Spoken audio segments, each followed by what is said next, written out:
All right, welcome back. Hey, who Yo, wants to see the intro? yeah, do it. I'm ready. I'm It's, ready. it's literally my favorite part of this session.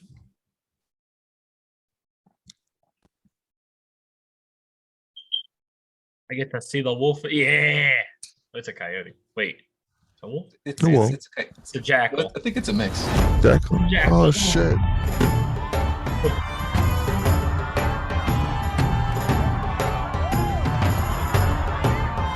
You have a dice that big? A die?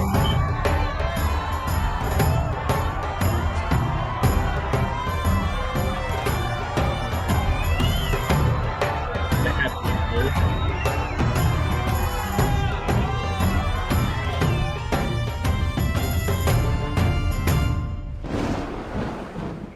Cool. Okay. All right. Let's get to it Oh. already. Share audio. Let's get right into the news.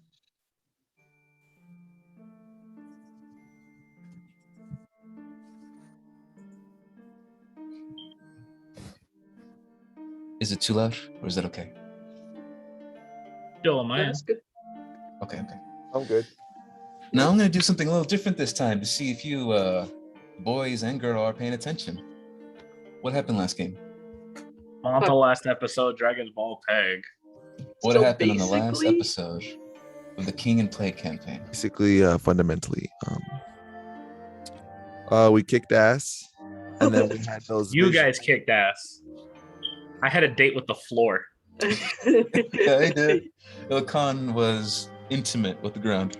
Then the Watcher showed us what could happen, and we were asking questions of our specific timelines, and we were showing of all the ways that we can face our demise, but there's also a way to have a happy ending. Yeah. Okay. I'll take it. Ishi, you get inspiration this game. What? I'm I didn't know inspired. there was a prize for answering first. There's I was always a stupid. prize. There's always a prize. That's I the would have talked Ba-ba-ba-da. faster then. Damn it. Issue, you swine. Next You time, knew it. watch What If, and then you'll remember. So, Man, what if? yes, Ishi was on the ball. That the previous game, a lot of shit went down. But just for those who are joining us today, like Sammy, he loves watching the intros to this, so he can understand what happened because he doesn't have a lot of time to watch these. I thought because you For- ate it. God, a very, very quick recap of what happened is this group Yeah. of these individuals, these characters, were contacted by the Master of Eyes, a individual who answers to the Overlord, which is the ruler, the hidden ruler of the city of Jerome, to do some type of job for them. Well, the issue with that is that they all had their little separate encounters, and someone met their uncle, somebody helped some kids get to a tavern, and somebody had her fortune read. It's crazy. Specifically, the important thing that happened last game was, let me check my notes, because there were a couple important things that happened. Let's see. Oh, Needle that's thing got right. cursed, So during the fight, there were creatures that came out of other portals in the middle of the deserted markets. Now you learn that some of these creatures aren't hostile.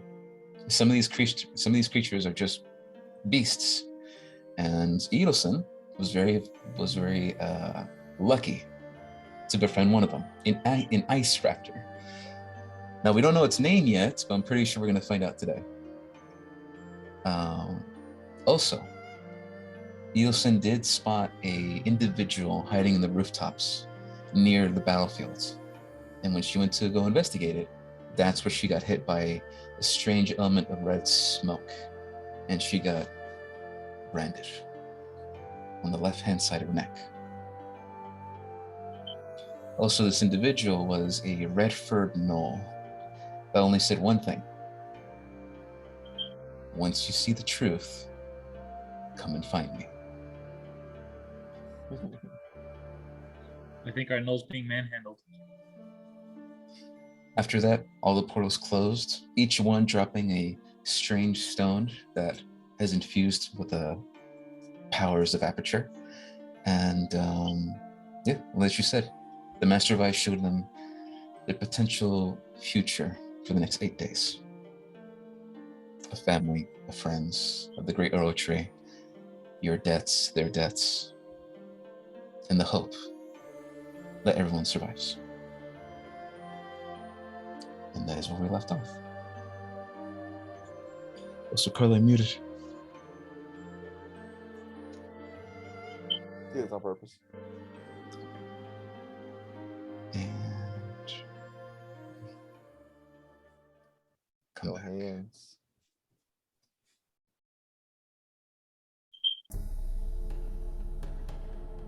I need everybody to roll D20. Oh god! Already? Right You out know the it. freaking gate. Oh boy. Oh yeah. Oh yeah.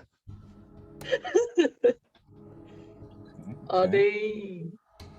5, 18, probably 5. You just got an 18. You'll come got a 16. Okay. Got 16, baby. It's alright. It's pretty good. Better than my other rolls have been recently. Edelson, for whatever reason, in Act 1 is rolling like a damn boss. We'll see how that goes for the rest of the game. But Mhm. Edelson, you're the first one to wake up. What? Hey, You come back to the small interior room that you were left in, except there is no crystal ball. There is no master vise.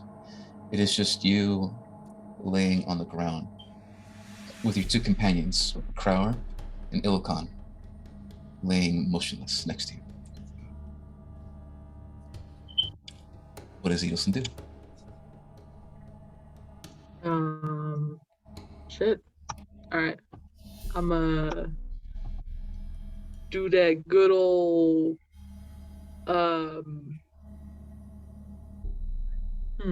wait.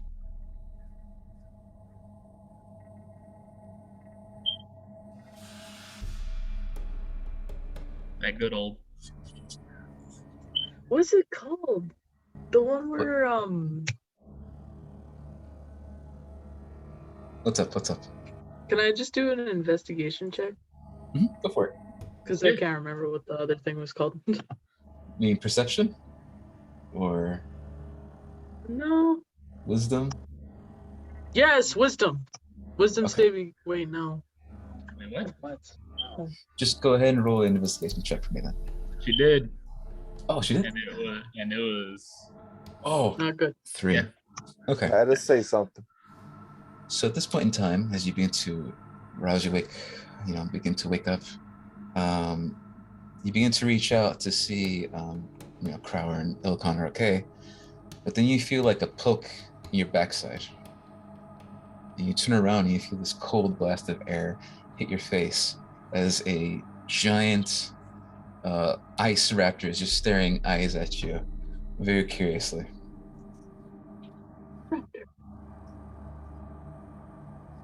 It awaits expectingly, like almost as if it's asking you for something. What would an ice raptor be asking for? I don't know. Why don't you ask it what it's asking you? Yeah, alright. Well, I mean, Ice I'm a safe raptor. What information do you bring to me, ice raptor? Ice raptor. The ice raptor is sort of like opening its mouth, and it's doing that thing where it's like, it looks like it's hungry. Oh, yeah, okay. That's kind of what I thought. Okay, let me see if I got any rations. As you take a look at it, you see that something or someone has healed the creature more than it already was. The major scars that were there when you first saw it, completely gone. And it looks completely healthy. was completely new. And then you look at yourself and you see that the tattered clothes on some parts where you got hit, the magic that you have used is regained. And all of you notice as you look at Crowar and Ilkon, they also begin to pick themselves up and begin to wake. All of you gain the benefits of a long rest. Woo! I'm a long For rest. for this process and for this section only in the game. Because like I said before, that was the intro battle. Now everything's back and reset. So this is your one freebie. And you don't have to worry about resetting it on D&D Beyond. I already did it for you. Oh wow. Oh, okay, How'd you cool. do that? Shit. Hell yeah. You I saw was this just coming. about to ask how to long rest anyways, because I can't seem to find that on this thing. Crowar and Ilkon. Irrelevant. You guys also pick yourselves up. You look around you, and you're alone in the room with an ice raptor and Eilson, who's Holy fuck! she's doing Is that something. an ice raptor? Yeah, I'm giving it some food. Check it out. See, What do you give him? give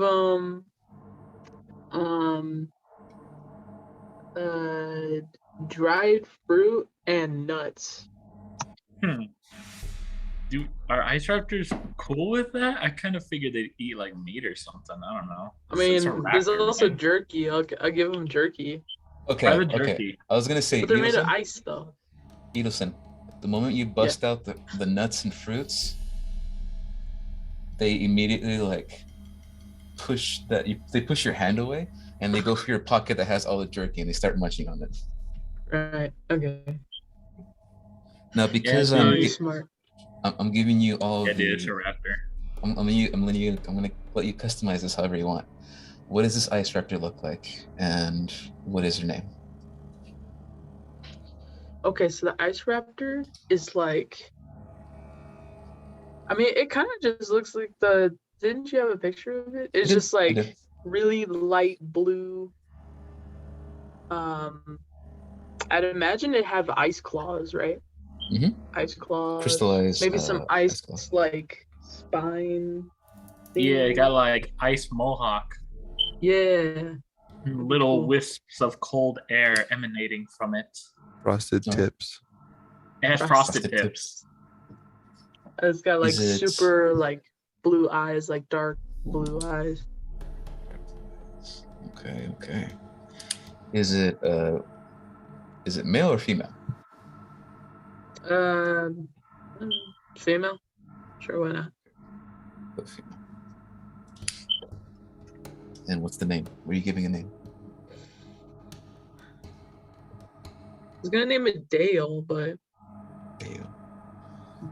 no, Are you Dale. sure? Are you sure about that?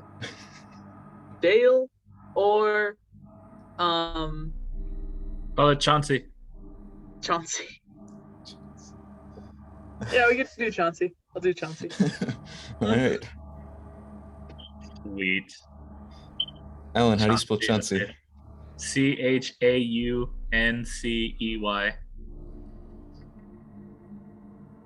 Chauncey. Chauncey. Okay. Okay. Is there another Ethan? Chauncey. Chauncey the raptor. The coolest motherfucker around. You see Chauncey You know why? after munching on her food. You see that she looks extremely happy. Although it's very hard to tell expressions on this thing. You haven't really met these things before, but you get the sense she's probably happy. She then notices the crowd is like puking in the background, and it hits you, all of you. You remember everything you just saw a couple minutes ago. The possibilities, the deaths, the future, the potential future, and the in-between of what you saw. So, at this point in time, you can go ahead and just leave the room, head back to wherever the Master Eye is, wherever he left, or you can stay here for a bit and just talk about what happened. If not, we'll just continue to the next scene. And we should investigate the room. Go for it. Say, come on, baby, don't suck. Let's see, where are you? Where are you? There you are. Yes, Nielsen. So Damn, I did when I that. have the ration, oh, good roll, Alan. When I have the rations, it says I have a quantity of 10, and I fed some of them to the good old winter spirit over there. So how much do I get rid of on the quantity? To successfully feed Chauncey, do Yeah. you want her to snack, or do you want her like to fill up and eat? Crap. Hopefully we find some more food on the way. So I'm gonna say snack right now. Okay, then you just lose one. You have 9 left. Got it. We can get access to infinite peanuts. We'll be fine. We just gotta find them again. Gotta go to the tavern. Come on, guys. Yeah, dude, infinite peanuts. I'm gonna make that relevant the entire campaign. That's my goal. But Ilkhan, as you look around and you see the room, you see that it is actually a very lavish room. You see that there is a master bed, which you've never seen. It's better than a king bed. You've never seen a master bed before, but there are just small little pieces of food everywhere. This is really like the VIP, like the president's suite of this tavern, and you get the sense that everything you need, from like the bathtub to general commodities of keeping yourself clean, etc., it's all here. And at the very corner of the room on the desk, you see there's a piece of paper with a note on it. All right, let me go look at it. Let's take a read. Pick yourself up, jounce on over, you read the note. Yeah, pardon me. Have fun with the raptor. I'm gonna go look at this. You read, when you've awakened, please meet the team on the first floor. Eyes. Yeah. All right, cool. Prower, how are you doing over there? Are you still throwing up? I'm good. All right, cool. And Edelson, how goes the raptor feeding business? Is that situated? It's doing that thing where it's like is doing well. It's opening its mouth, and it's doing that thing where like you see the mouth, like the food everywhere, but it's just making a huge mess. Well, that's not appealing. You know what? I'd rather be making a mess out of all that than making a mess out of us trying to eat us. You know what? So that's cool with me. So I got a fancy piece of paper here. Looks like we got to meet our friends on the first floor. I guess once you guys finish collecting yourselves, we go on head out. I'm gonna look around for anything else that might be interesting in this room. In that case, Ilkhan, is there anything specific you're looking for, or just looking around? Yeah, I want like something that looks valuable. Is he getting the itch? Seeing what's good in here to take? It's a very pretty room, man. There's got to be something nice around here. Based on that roll, you get the sense that there's probably like 200's worth of gold of stuff you can take. You can peddle on the black market here.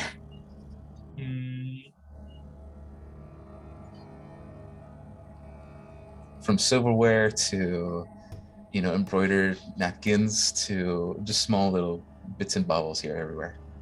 I'll take the silverware. Oh my God. Okay. So now I get to say this to you guys. If you don't write down the things that you guys pick up, it does not exist in the game, because I have too many things to keep track of and I can't keep track of all that stuff. So please make sure that from here on out, you guys write down your stuff. You got it. Let's see.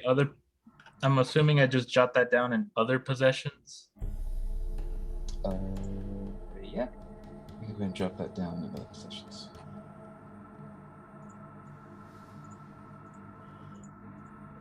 Okay. I see it. Dingle. But yeah, if you guys are ready, we can go ahead and move on. I am ready. Chauncey is ready. Okay. Edelson, you still have your hand raised up. Okay. Oh, sorry. In that case, I was please too go ready. ahead and go to roll 20 as we move on to the next scene. Mosey on over.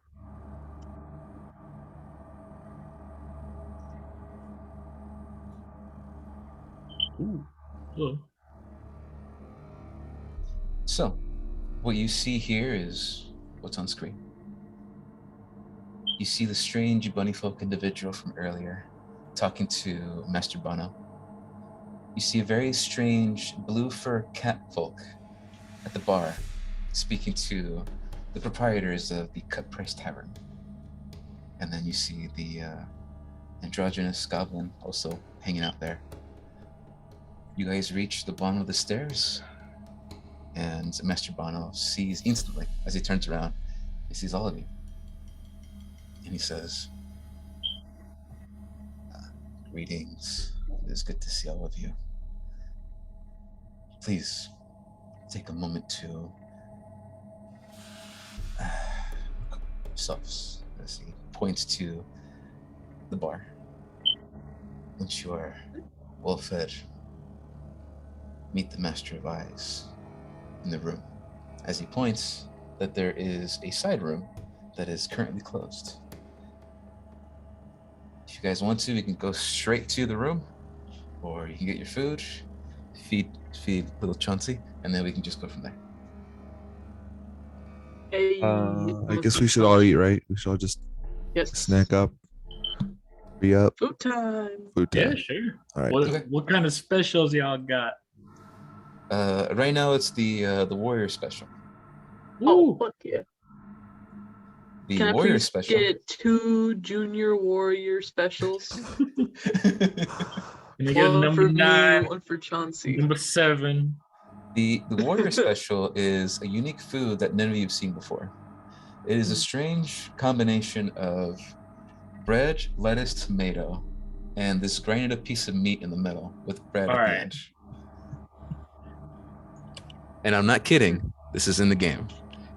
You've never seen this food before, and you're thinking like, how the fuck do I eat this? As you like grab it. Okay. And you see the bartender's like, please, 1 bite. That's all you need. No utensils. One bite. 1 bite, no utensils. I take the They're bite. very, very small. Savagery. I They're guess very, very very good. small, like sandwiches. But Oh it's my meaty. God. It's extremely It's the- meaty. It's the fouet. Does it like expand by like 12 times in your stomach or something? Oh, find out Take when a you bite. eat it. I take a bite. I wish to pop this. I don't know. It's like a side or whatever. Give me that. Eat that. Okan, as you pop one in your mouth, you're like, oh man, this was like nothing. As you attempt to grab another one, it's like all of a sudden, all the meals of the entire day just like, oh shit. And Tensubi. you are considered full for the rest of the day. Woo! Oh, what? Yo, take it How much easy are on they? this stuff, man. They're actually pretty filling. Got it. How much? Money. Free of charge. Well, not Free of really free of charge. charge. It's on the tab of the Master of Eyes. But that is here. Yo, we get a tab with the Master of Eyes. Can I take like a 6-pack to go? You see the blue catfoot individual next to you as you say that. Share my screen. Oh, shit, you know what? I've been not Yeah. You see this individual. Ilkhan, you recognize this individual as Lady Safi. Oh shit. He is the quote-unquote spy master for this little group that you're a part of. And she says, now Khan, please make sure not to bankrupt our party. We wouldn't like that now, would we? Yeah, you know what? That's fair. You know what? I'll hold off on the second. But hey, you know what? After another crazy encounter with portal monsters and whimsical stuff going on, we can all sit down for another one then, huh? That is true. Although I'll celebrate when all these blight creatures in the forest are dead. Yeah, that's fair too. She's giving you like the curious eyes. You've only really known her for a good 3 months, and you haven't really conversed much, but you know that she's like very easygoing, but very secretive about her past. She's not like to talk about it. Okay, makes sense for a spy master. She responds with, "Now I saw you, well, I didn't see, from one of the locals, told me you fought a certain creature with no face, spiked hands. I think they're called an apparition." Yeah, that's right. We had an encounter outside over in the market area, and they had both a smaller apparition and a larger one coming on through. It was it was a bit hectic. Thankfully, this team that the master has set up together for me to work with, good old Crower and Edelson over here, were of great help, and we managed to get the situation under control. She nods, and you get the sense that she's like kind of proud of you. And she says, "Well, do tell. Anything I should look forward to? Anything I should know to make them easier to kill?" Well, if you're trying to deal with these apparitions, looks like, at least for the larger woman-looking one, there was one that had a somewhat of a woman-esque figure. Maybe attack from the back would be best. Looking at her seems to throw you off. Okay. Also, they're vulnerable to lightning. Oh yeah, right. And I ended up blasting him with a big old bolt of lightning, and that seemed to done the trick too. Oh, really? Yeah. Took the air out of the small one instantly and left the larger one reeling for sure. I will keep that in mind. Ilkan, you've shared the elements that you've learned in combat to another NPC, who will share it to other NPCs. And from here on out, whenever other NPCs in the game encounter the enemy that you guys encountered, they'll know how to defeat it easily and know of its threats that you guys know of. That's So pretty yeah, dope. congrats. Information sharing. You guys did pretty good. You guys shared the information with the spy master. Yay! Yeah, if you're gonna share anything, it'd probably be with that, huh? Oh, where's she going? He's dead. More water? His knee. More water. Okay. At this Oh. point in time, if you guys don't have anything else, we can just move on to the next scene. As you see, Chauncey eats like 5 of these small little slider sandwiches, Oh no, Chauncey. and she's perfectly fine. Oh, okay. She's about to eat another one, but she stops herself and like backs off a little bit. Thank you, Chauncey. Chauncey, you're doing so good. All right. All right, let's go. I guess before we get, you guys, I already talked a bunch, so you two, do you guys want to say anything or do anything before I add more? I'm good. I'm ready to go to where we're meeting. Chauncey's fed. I'm fed. Good doodle. Okay. Before we get, just a bit more chatting. The 2 keeps, they're present at the bar. Yes. I guess it's only fitting.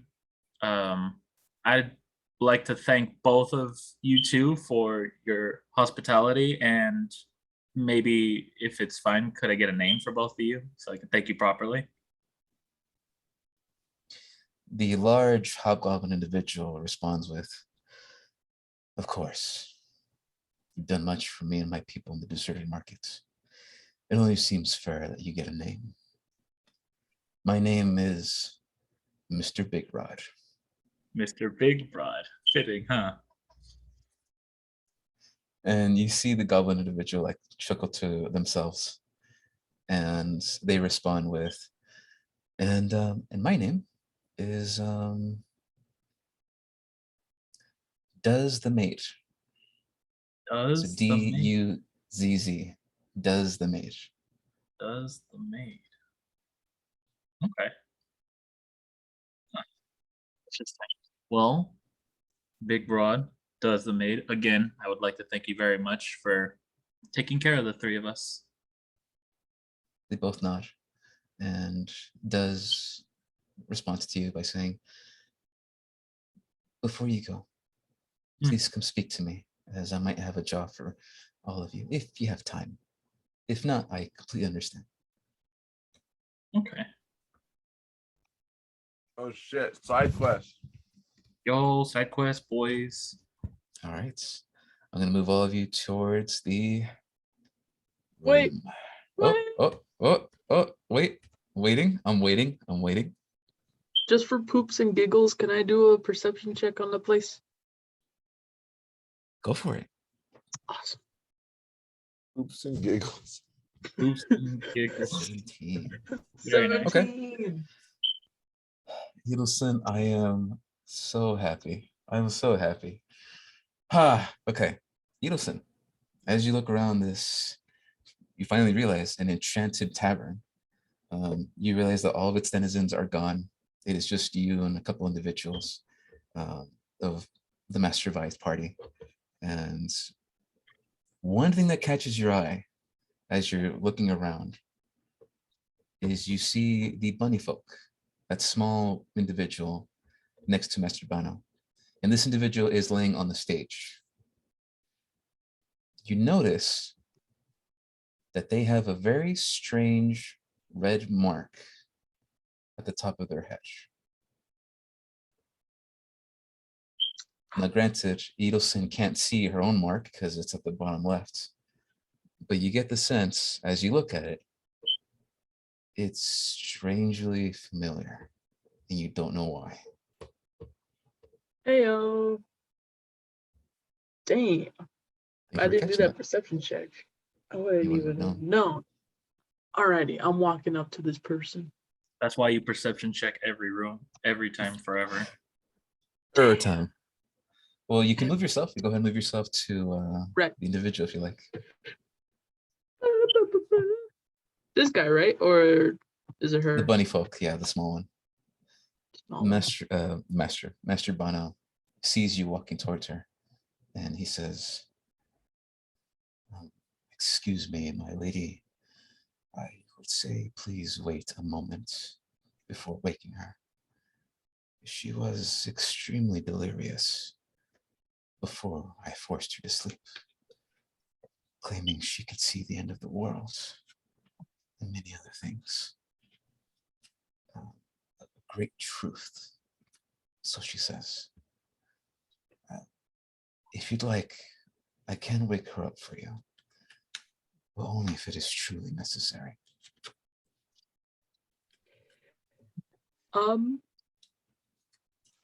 Well, there's no need for that, sir. That's totally fine.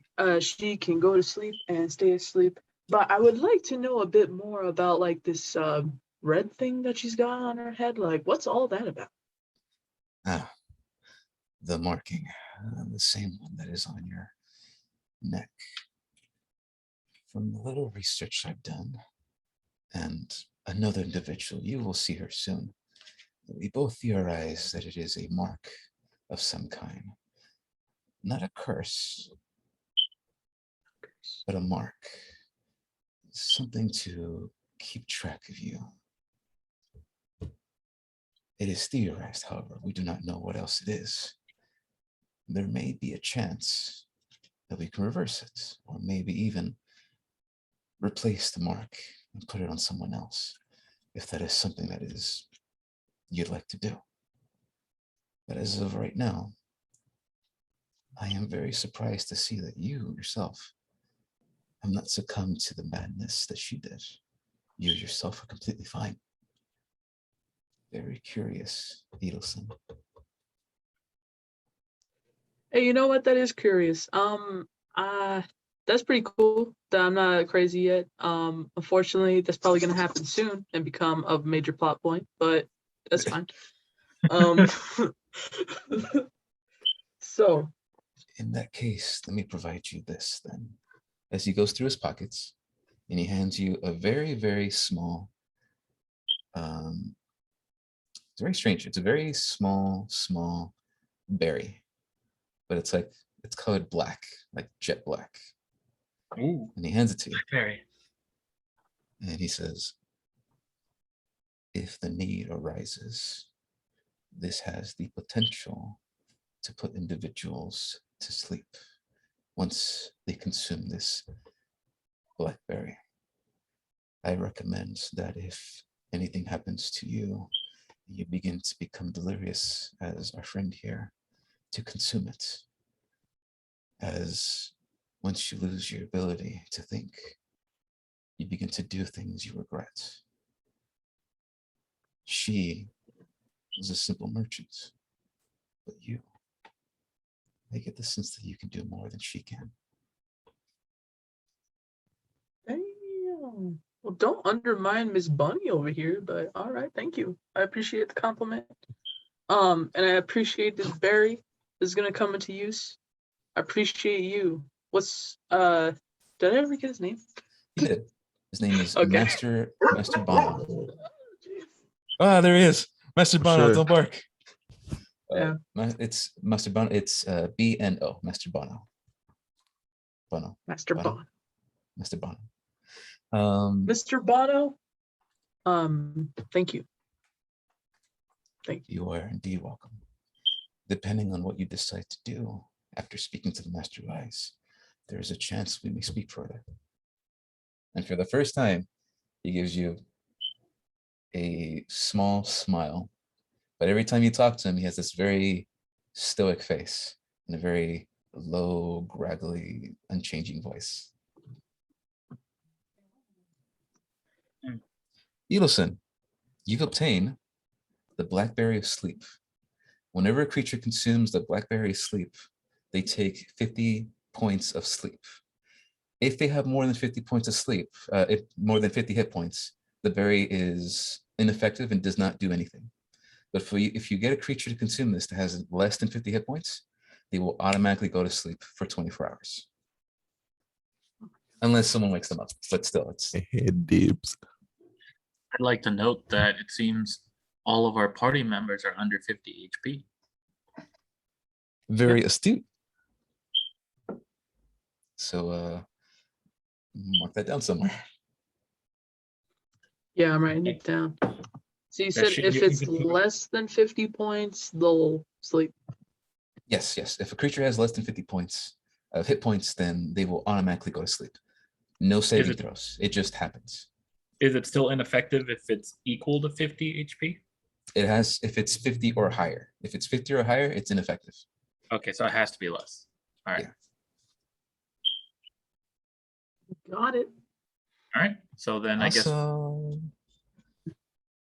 right. The party continues to the room with the Master of Eyes.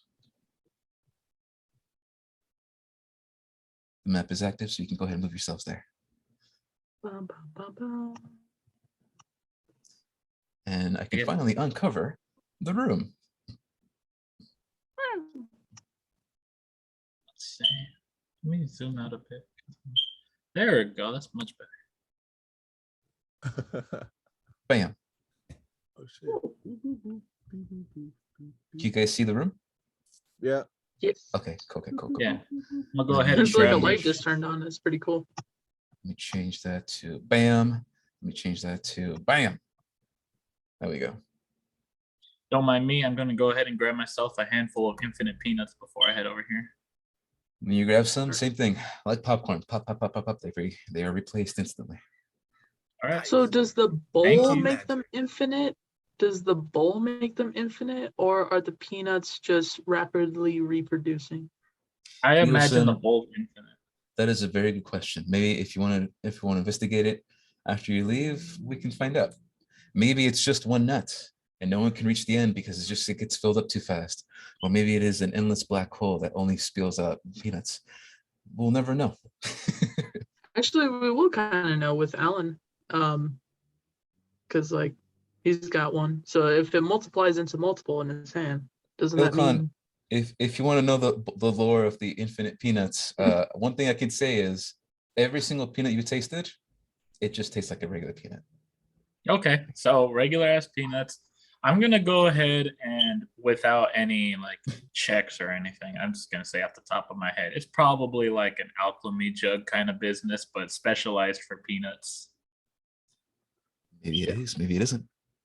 Anyways, We'll that's just find my out. take on it. Either way, infinite peanuts, infinite peanuts. Don't look a give horse in the mouth, man. As you enter the room, you see 3 individuals waiting for you. The Master of Eyes and 2 kobolds. However, these 2 kobolds look very similar to each other. And you get the sense that these are twin kobolds. Let Just me go ahead different and get feather the hair. picture. Lightning tamers, lightning shapers. Where is Somewhat their lightning. picture? Let me get their picture. Where is their picture? Okay, give me a second. Give me a second. Yeah, get the picture here, and bam, bam, and bam.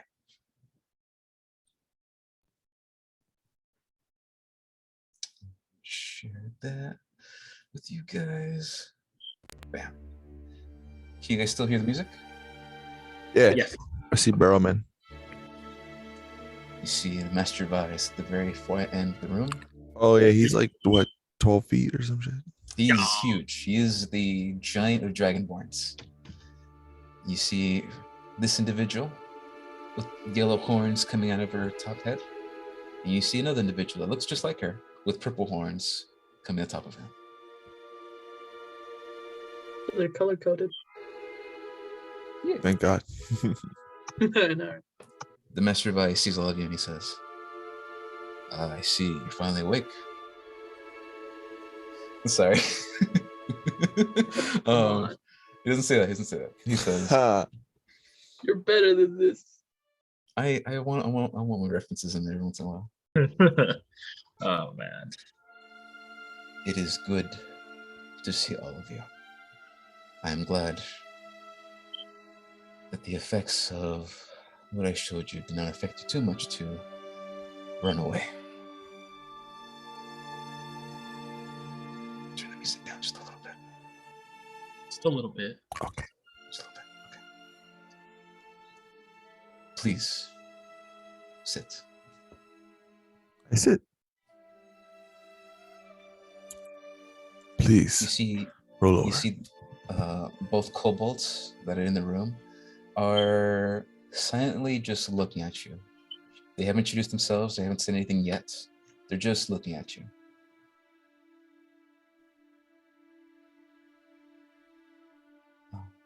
Change that. Get the notes ready. Okay. The Master of Ice continues and he says, with me are my 2, what would I call them? The one who speaks up. Apprentices. He then nods like, apprentices.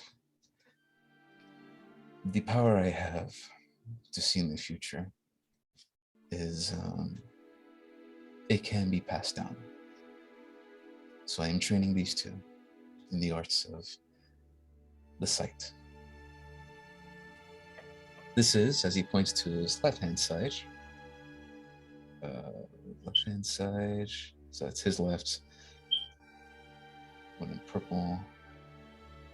He says this one is Frederica Light, and her sister, Frederica Bright.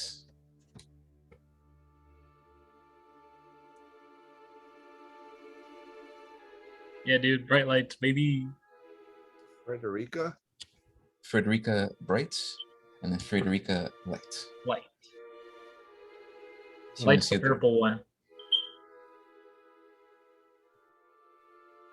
The light is the purple one and bright is the yellow one. Yep. Yeah. Got it. Light bright. Yeah, they're light brights, baby. The light, Hey, the light bright systems. DM, Yes. So I know that I know these two twins, just like I know the Master of Eyes. Yes, you do. How well do I know these twins? Do I know them to be the silent, staring at you type? You know these two to be they very much care about first impressions, and they did the same thing with you, where they gave you like daggered looks. They're very serious the first time they met you, but they're very playful. They're very easygoing. This is just Oh. it's just for show for the newcomers. Okay, I'll let them do We're their a fun thing. tavern. Yeah, We're a fun group that works for the Overlord, you know. but yeah, we're the we're the fun ones. The Master of Eyes begins to take out a large map and places it on the table. And he says, now that you've seen the potential Armageddon coming to the city, I believe it is time to tell you of the happenings in the city of Jerome and why we need your help. Please do. Yeah, lay some fresh biz.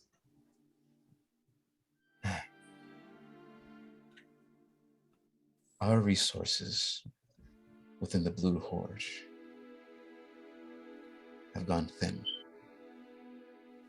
As of right now, I'm not sure how much you've heard of this new creature calling himself the Demon Lord.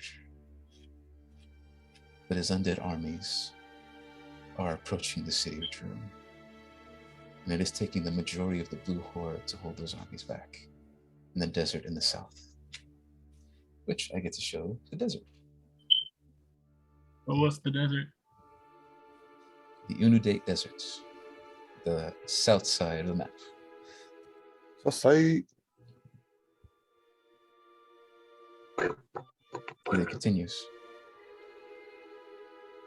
The Red Legion, which is the Red Hobgoblins of the city, they're heading deep inside the Blight Forest to once and for all destroy these individuals known as the Blight Triads, who may or may not be the cause of the creation of all that is the Blight Forest. It is a gamble,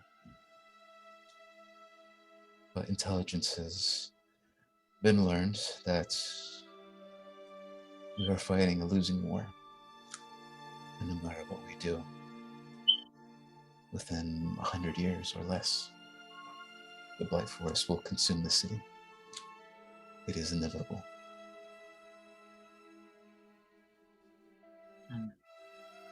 And then finally, each of the clans within the city, the Beast Folk, the River Folk, and many others, are tense, always at each other's throats, always patrolling the streets to make sure they don't kill each other. Some are even getting ready to leave. Our resources are thin, but that is why I called upon you three. There are 3 developments we believe are connected to the summoning of Lorne. Which, if you guys remember, Lorne is the entity that you saw, this massive giant that obliterated the city after being summoned. These 3 developments require our attention, but because we're spread so thin, we need your help. Individuals across the city of Jerome have gone missing, have been attacked, and have been killed. In the southern part of the city, the Ofeta family, I don't know how much you know of them, but they are run by the Blue Genie. Her family are known to be healers, have been collecting individuals who are in a deep sleep. These individuals do not wake up, and by now we have at least 100 in the hospital.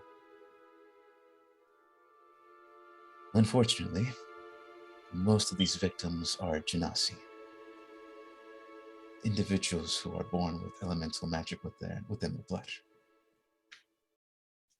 Master Bono has more information if this is a job that you'd like to take.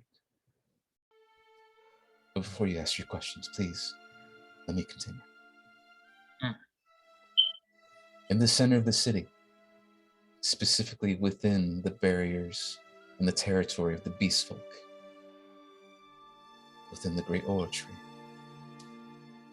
there is a large tavern, the largest in the world, I believe, that is known as the Druid's Paradise.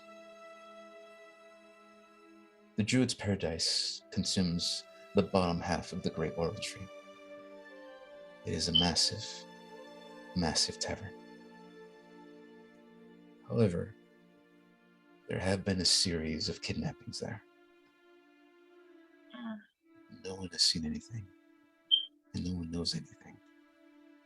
All we know is that those affected are beast folk, or individuals with beasts.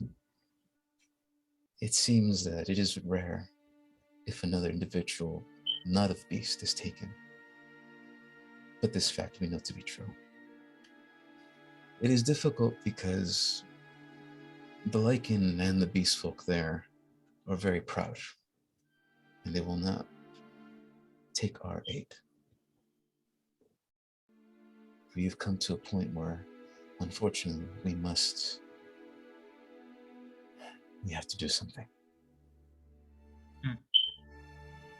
Lady Safi has more information on this if you like to proceed with this job.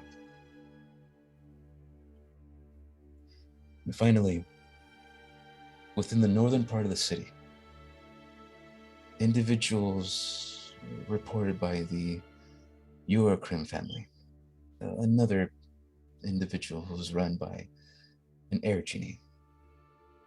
His family is all about law and being the individuals who speak for the families and other clans. They've reported that there are kidnappings all across. God damn it, hold on. You guys hear that Kidnapping fire truck? happening right now.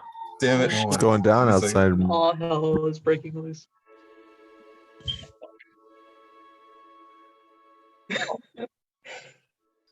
DM got mute. Even as we Anyways. speak.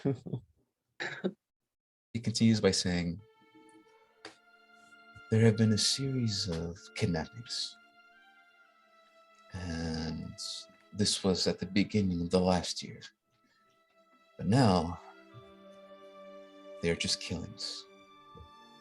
Individuals have come up dead on the corners of taverns and bars, sometimes within their own homes, with strange wounds. Stranger still, all these victims have had their blood consumed entirely. That's There are no horrifying. suspects.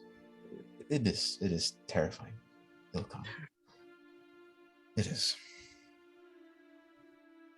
I believe that this is the work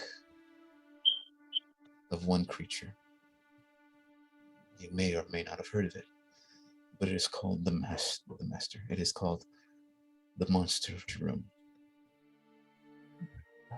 Granted, I've never seen it myself, but the last Master of Ice, my teacher, he claimed to have seen in his visions a creature of an aberration variety that arrived in the city, leaving bodies behind, completely withered and thinned. Unfortunately, this you will have to do by yourself. I guess you may contact the Eurocrim family or one of them for more information, but we do not have more. Now granted, I do not ask you this without recompense. At the completion of this job, you and your party will receive 10,000 gold pieces that you can divide amongst yourselves. If you find any of the missing people, an added 1,000 gold will be added to the overall reward.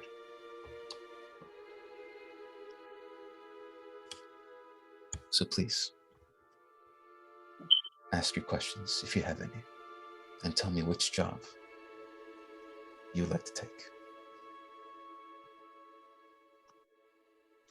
Well, Um, first of all, you two, what do you think about all of these? I think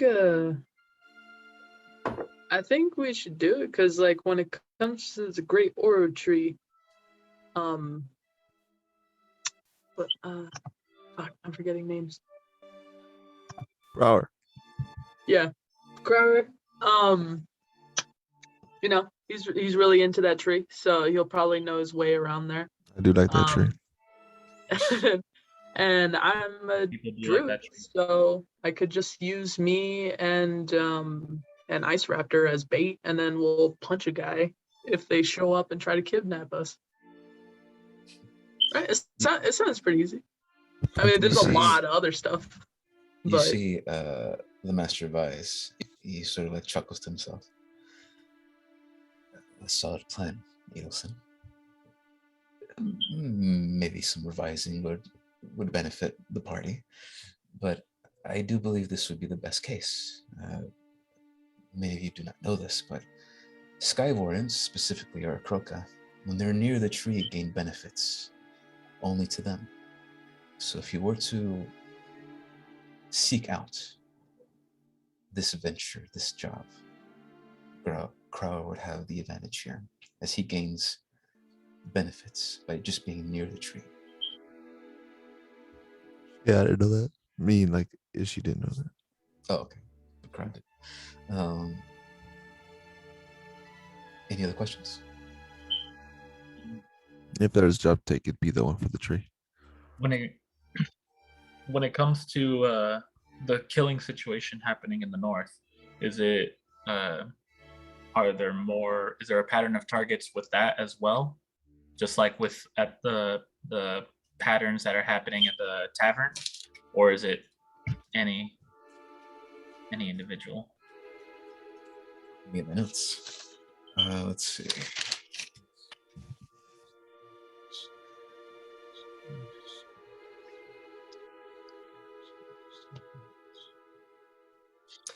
Interesting. The Master of Eyes does not speak. Instead, you have this individual. We share. You see Frederica Bright actually speaks up. And she says, any consistencies that we've seen is they're mostly goblin. But then even that is contradicted as other individuals have been taken. Mostly goblin. If there's one thing of note, I've noticed that these individuals are older, at least over the age of 30, mature at least. It is rare if it is a creature other than goblin, but it may just be the demographic that is there. Most of the northern part of the city is filled with just goblinoids, so maybe there is no coincidence. It's just preference of this individual. Mm-hmm. However, there is one thing I will say, based on the small information we have.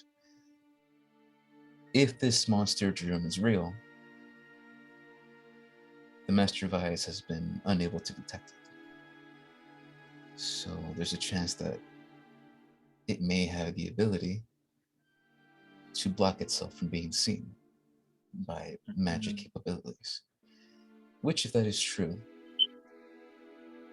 that makes it an extremely dangerous foe. If it even is real, if it is the cause of all this. The Master of Eyes pipes up and he says, I do have the ability to see potential futures, and even now, I see the many individuals walking around the city. It is a blessing and a curse, unfortunately, to always be observant. But I am, in fact, my master's eyes.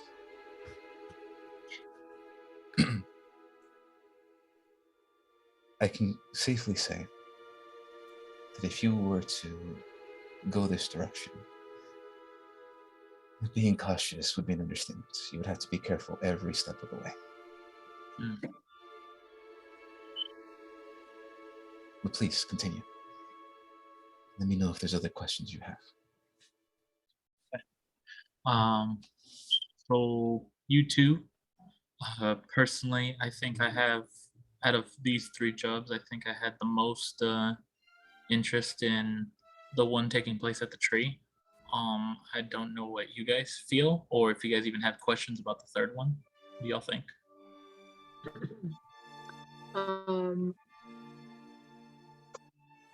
Crower, you go first.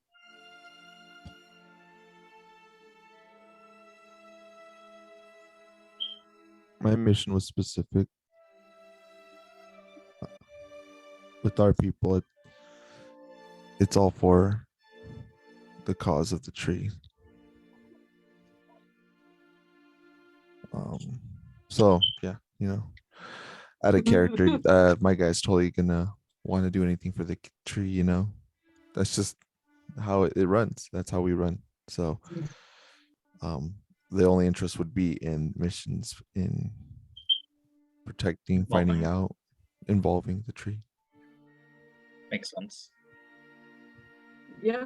For me, I see that I can become the most useful during this mission, with the tree.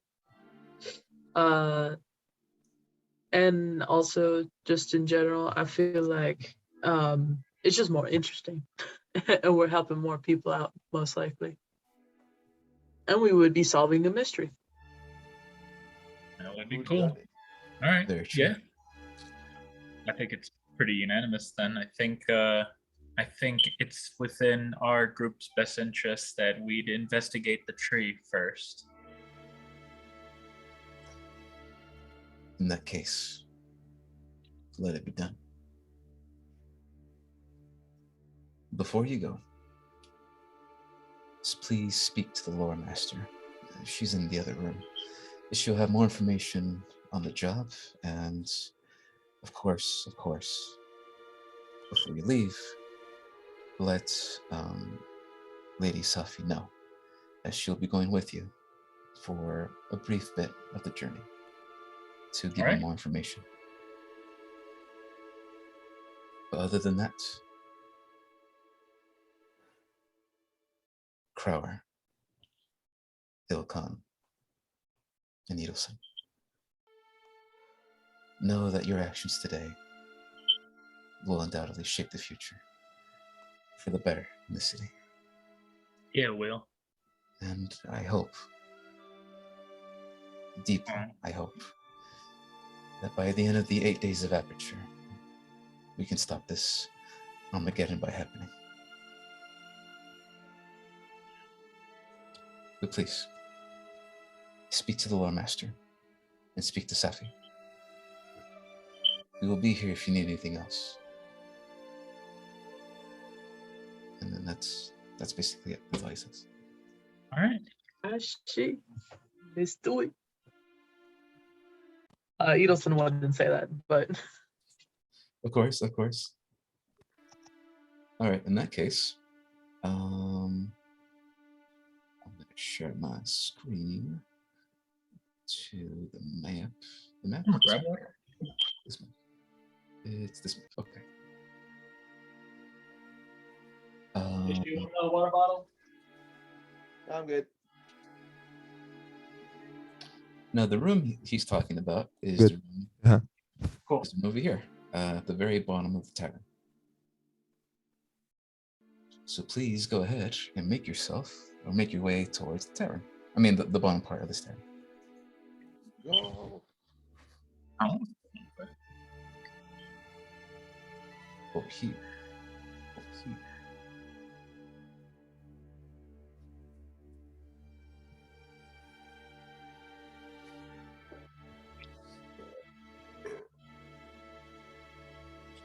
Ilkan, Edelson.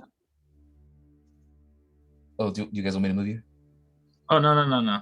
I just figured before I left this room, I'd give a quick shout out to the two twins here. You know, Oh, be like, yeah, just real quick, like saying, you know, well, what's up, Light and Bright? What you just since we got the formalities out of the way, I want to say, hey, what's up? I think it's been a minute since I chat with you. Just what you just accompanying the master, or did you guys have some mission you're doing here too? well, this is Frederica Bright. Ilkon, at this point in time, I'm just happy to see you're not dead. I plan to keep it And that way. you see Frederica Light. She responds with, Ilkon, you know we can't speak about specific missions, but know that we are with the Master for a reason. And as of right now, as much as I'd rather be on the front lines, she points daggers and points at the Master Vice. I am unfortunately stuck here. All right, that sounds about right. Yeah, I figured I'd just take a shot at saying it. I know we can't talk a whole lot of details, but it's cool to see y'all again. And hopefully, maybe we can work on a mission some other time. Love to see you guys in action. Of course. Frederica Bright responds with, Ilkon, you know I have all the time for you. And she gives you a wink. And yeah, that is that conversation. Yeah, that's all. I wanted to see if I can just get anything out of that. All right, I'm gonna head over there.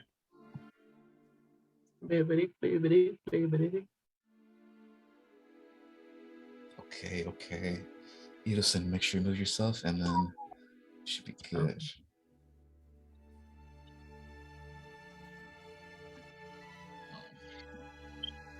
And with the wave of my hand, I say, reveal. Bam. Reveal your secrets. And Oh shit. Comfy bed. What? I throw myself Yeah. on comfy bed. you see this individual working at the desk.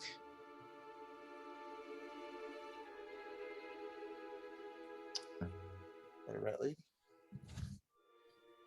You see a very finely dressed mousefolk.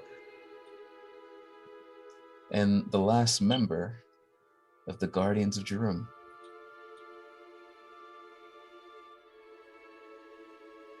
Let me go ahead and share my screen.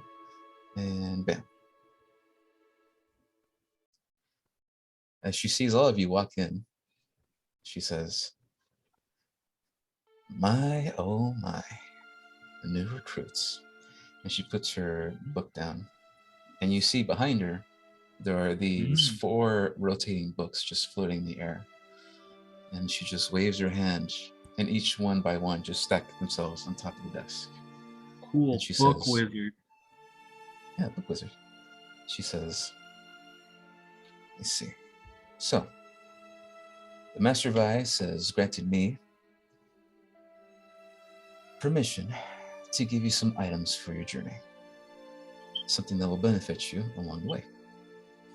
I do love free stuff. Oh, but where are my manners? Excuse me. I myself am known as Runes Lilithan. It is a pleasure to meet you. Well, shoot. Welcome, or greetings, Runes. What's your stake in all this, or what do you got for us? What I got for you, Ilkon, is I have amazing, powerful, magical items that you will have to return once you're done using, but still, they're very powerful. Indeed. Return. As she chuckles to All herself. right. Yeah, rigged. No, She you. continues by saying, Blockbuster. you'll need motherfucker. them. You'll need them to succeed in your mission. If not, you're doomed to fail. if Oh, I'm wow. speaking honestly. I ain't doomed to fail. I'm awesome. I can handle it without no fancy magical bauble, but I'll take it anyways because it's a magical bauble. Well, So true. I don't have to give you the magical bauble then if you don't Hey, need it. hold up, wait. No, I'll take the magical bauble. Let's see what we're working with here. I want to see the magical bauble. She very quickly waves her hand, and behind you guys, you see that there's this large sack that comes out of like a hidden back, like the back of the door, and it floats right in the air in front of Ilkon. Nice sack. Go ahead and all of you make an Arcana check. Got moist hands? Now they are. They gotta be moist, bro. Arcana check. Or these. Gamer hands. Always moist. Yeah. Bam, check that Arcana check. Look at that. I'm so good. Oh, Jesus. Fuck. All right. Oh. Shut up until you roll. Ilkon got a 6. Ha, you're worse. And I am same. Prowler got a 6. Wow, 6. All of us suck. All of you take a look at this and you think, wow, bag. Bag of Like I wings. said, nice sack. And Runes responds with, Silence. okay. This is a modified bag of holding. Oh, bag of holding. Let's go. What's that? Please go ahead and It's a bag that lets you hold things. Oh, please go wow. ahead Pretty and make sure self-explanatory. that you turn it upside down to receive all the contents inside. Oh, that'd be cool, like a bag of spells or a bag of smells or I don't know, something farts. cool. Dude, bag So of farts. who grabs the bag and who's the one that dumps it out? All right, who's touching your sack? I touch it. I grab it. I empty the contents. Crower, as you touch the bag, you feel this little twinge in your hand, like, oh, that was weird. And you see that there's this ethereal band that is around your hand that is attached to the bag. And now I finally get to give you guys this. I wanted to give this to you episode 1, but it didn't happen. No, Go ahead. we cut off the timelines. What do you? Let's see.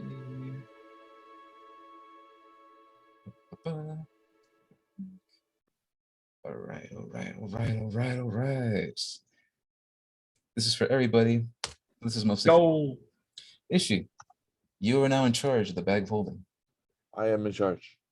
Anything that goes inside that bag has to be written down, because I said before, if I give you something and you don't write it down, it does not exist. And so that Google Doc will have everything you guys want to put into it. That way you keep track of all your notes of things you grab. Inside of it, as Kara begins to take out these items, normally you would have to think about these items and know what's already in there. But as soon as you grab the bag, Kara, you instantly know everything that's in there.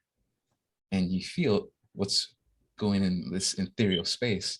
You see that this modified bag of holding holds 6 healing potions, 1 revivify potion, and an aperture lock. Aperture lock. As it says on the screen, as an action, you can close a portal instantly, but this only can be used once until the next dawn. Shit. Okay. And Next dawn. yeah, so the next day. Yeah. Runes responds with, now please do take care of it, but know that this bag has a ability. She begins to wave her hands, and you see that there is a similar bag that plops down in front of her. and she grabs one of her books and dumps it in there. Crower, all of a sudden you feel that there is a new book in the bag of holding, No, I don't know how to and you read. take it out, and you see that this is also a bag of sharing. Anything you want to send to her, Aw. you can go ahead and say that you want to send this to the other bag. Place it in there, and it gets sent to her, and vice versa. She can also send things to you guys. Cool. It's an ender chest. Yeah, I guess that is a perfect way to say it. But yeah, it is a movable ender chest. So in Wow. that bag, we throw shit in, and it'll end up here. If you wanted to, but only you get to decide that. You have to do it. But Okay. basically, you're carrying a pocket dimension that we can throw crap in, but it also works as an ender chest if you want it to. Okay.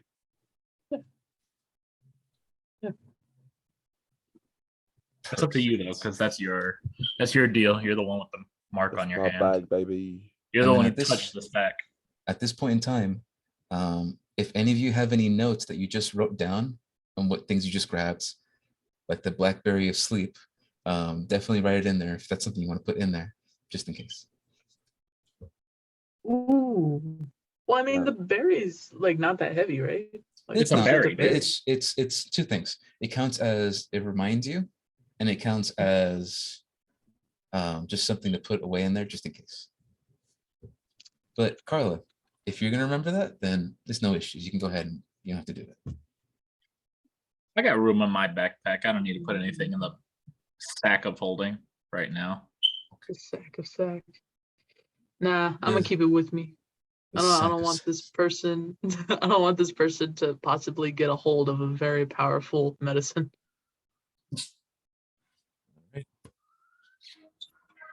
God damn it. Fucking Popo. Those kidnappings are getting really hectic, guys. We got to get a move on. Well, it's funny because you know how it is. I live next to a fire department, so Okay, so then Right. the tree is burning, guys. We got to hurry up and get to it. let's fucking go. Oh Let's no, we can't have fucking go. it burn. Let's go. All right. Runes responds with, if at any point you have any questions and I am available, I can identify some magical items that you yourself don't know what to do. Granted, it will take time to identify these, but know that this is a resource that I am providing for you with a small fee, and we will get to that next time. Wait. Wait Hold a on. minute. Small fee, huh? Yeah, hold up. What was that? Yeah, everything's small What? in this world, huh? You guys are acting crazy. I didn't say anything. That's As the she problem. begins to open up her books and like, oh, look at the time. And she's not watch. You should probably get going. You have a city to save, remember? Yeah. He's right. Let's go. Bag. Oh shit. Oh, this bag was stolen, wasn't it? All right, let's go. Yeah, you know what? I didn't say that to her. I didn't say that to her. Thanks. I guess thanks, Rune, for the cool sack. That's dope. Also, I'm gonna go grab more infinite peanuts. You guys can wait for me outside if you want. I gotta go talk to a gobbo. Damn, bro. Ill boy and his peanuts, man. Dude, infinite peanuts. What? Like, Just they're take the infinite. bowl at this point. Dude, I can't. I tried last time. It's nailed to the table. You don't remember? Oh yeah, yeah. I remember now. Sorry. I love I that actually did. this is an item that that you came up with, Alan, and now we've gone down the rabbit hole. Now here we are. Alan, just rip it off of the table. Just get I the piece of can't. wood It's- that's on. Oh, look, and I cut will it try. I'm yelling all this as Ilkan. I'm like going toward the bar. Ilkan, as you're arguing with Elosin, in an attempt to grab at the bowl, I need you to go ahead and make a what is it? Oh, I need you to make a dexterity saving throw. What? Okay. Who threw something at me? I bet the fucking the biggin threw like a chancla at me or something. Bacon. Whoa. Okay.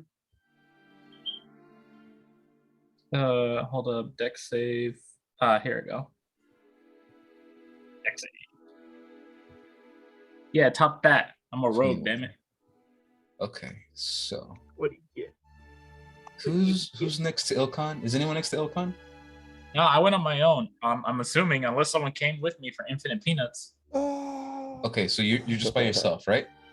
Yeah, I said I would go get infinite peanuts. If someone wanted to come along, cool.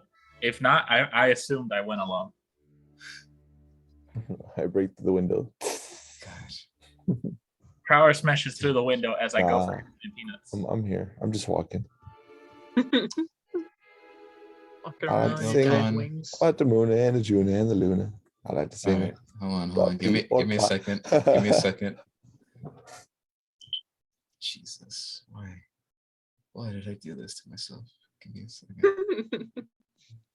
Every DM's question.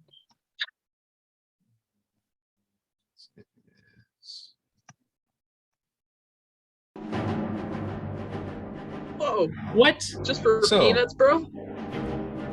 Ilkan, you begin to tear away and pull at this bowl. Oh no. And as you do, you notice that there is energy beginning to shoot out like shooting stars. And as you begin to tear it off, you finally have the bowl of peanuts. But you see all the peanuts inside begin to wither and die. And each one begins to pop like popcorn. And you see where the bowl was, there is a black hole of energy, of fireworks and lightning just shooting out everywhere.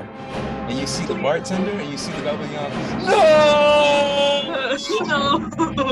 That fuck was enough peanuts. I quickly slammed the bowl back onto the black hole spot. Quickly, make a dexterity saving throw before you put the bowl back down. All right. God, what do I do? What do I do? What do I do? Wait, am I making a new one or am I using the old one? This is a new one. All right. Well, I got an 11. Okay. Nice. God damn it. All right, give me a second. You quickly slam the bowl back down where it was. And all that radiant energy that shot out is gone. Thank God. But then you were Black hit. hole. You were hit by this strange energy before you set it down. It didn't really phase you. You didn't really feel anything. You just felt something like touch you. And you get the sense it's probably one of those energies. Mm. Please go ahead and roll a D100 for me. Oh my God. How many points of damage he's gonna get? Ooh. I rolled a 14. Okay. So what does that mean? What does that mean? You're a coconut. You're a coconut, my friend.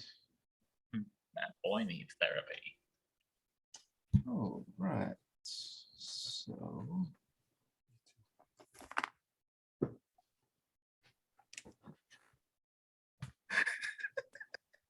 Oh I no. hate wild magic.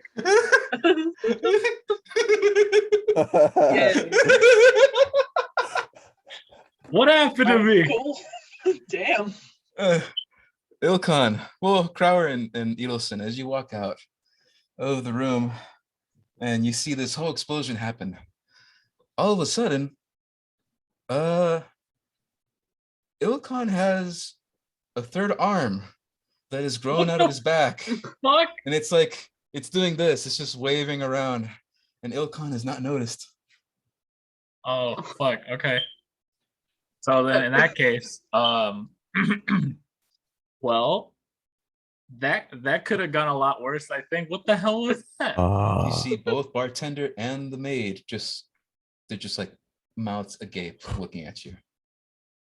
I put the bowl back. I'm sorry. I just wanted to prove a point that I couldn't take the bowl. I guess I was wrong. And then you see Safi like holding a laugh so hard. She's trying not to laugh so hard at you. What? Friend, Look, I put the bowl Friend. back. Yeah, my bad. God. you have I a just- third appendage. What? Another ligament has protruded from your back. All right. What? And then I go ahead and reach over it.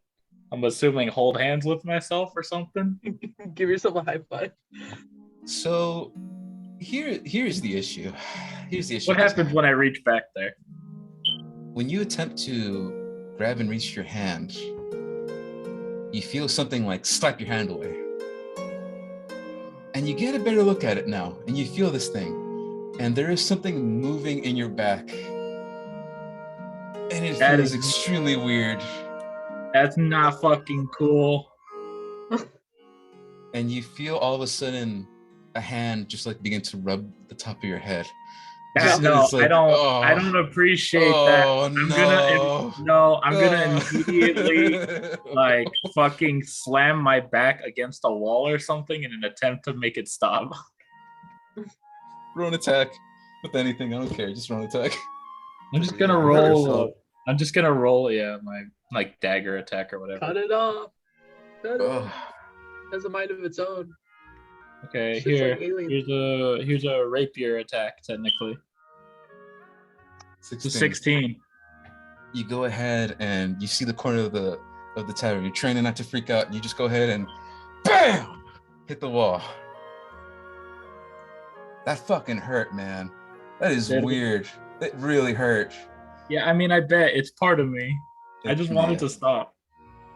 So, let me go ahead and tell you the new mechanics of your third arm. Oh my god, is this a thing? Oh, wow. Ilkan, you notice that right now you have an arm that is not responding to you, but it is an actual third arm. It looks just like an arm that you would have. Okay. Completely brand new and Looks like- clean. The claws and the scales are Oh. perfect, pristine. And right now, it is doing that thing where it's like tapping on your left shoulder, then tapping your right shoulder, tapping your left shoulder, and tapping your right Oh shoulder. my god, it's a All right, gesture. we gotta work out a system here. I'm not about to deal with a rogue third arm. I'm the rogue here. And then not and then you. and then the arm sort of like dips down a little bit, and it comes around, and it does this. Are you? Me, me, Don't- me. Don't. Me, me. Okay. And it just slithers back around you. Ilkan, I think you should keep it. I think. Look at how I cute he need- is. No, I think if I remember correctly, I got a hood lying around somewhere in my inventory for a good rainy season. I'm gonna cover this bitch up because this is unsightly. Okay. You attempt to cover him. The arm goes quiet. It doesn't do anything. And then you feel something going through your pockets. Oh hell no! You're not about to take my shit. And you see it is holding Where's what it looks gonna like go?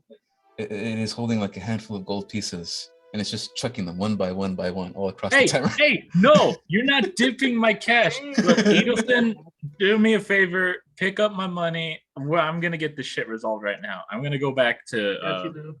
I'm gonna go back to runes because this is not gonna fly. You, does.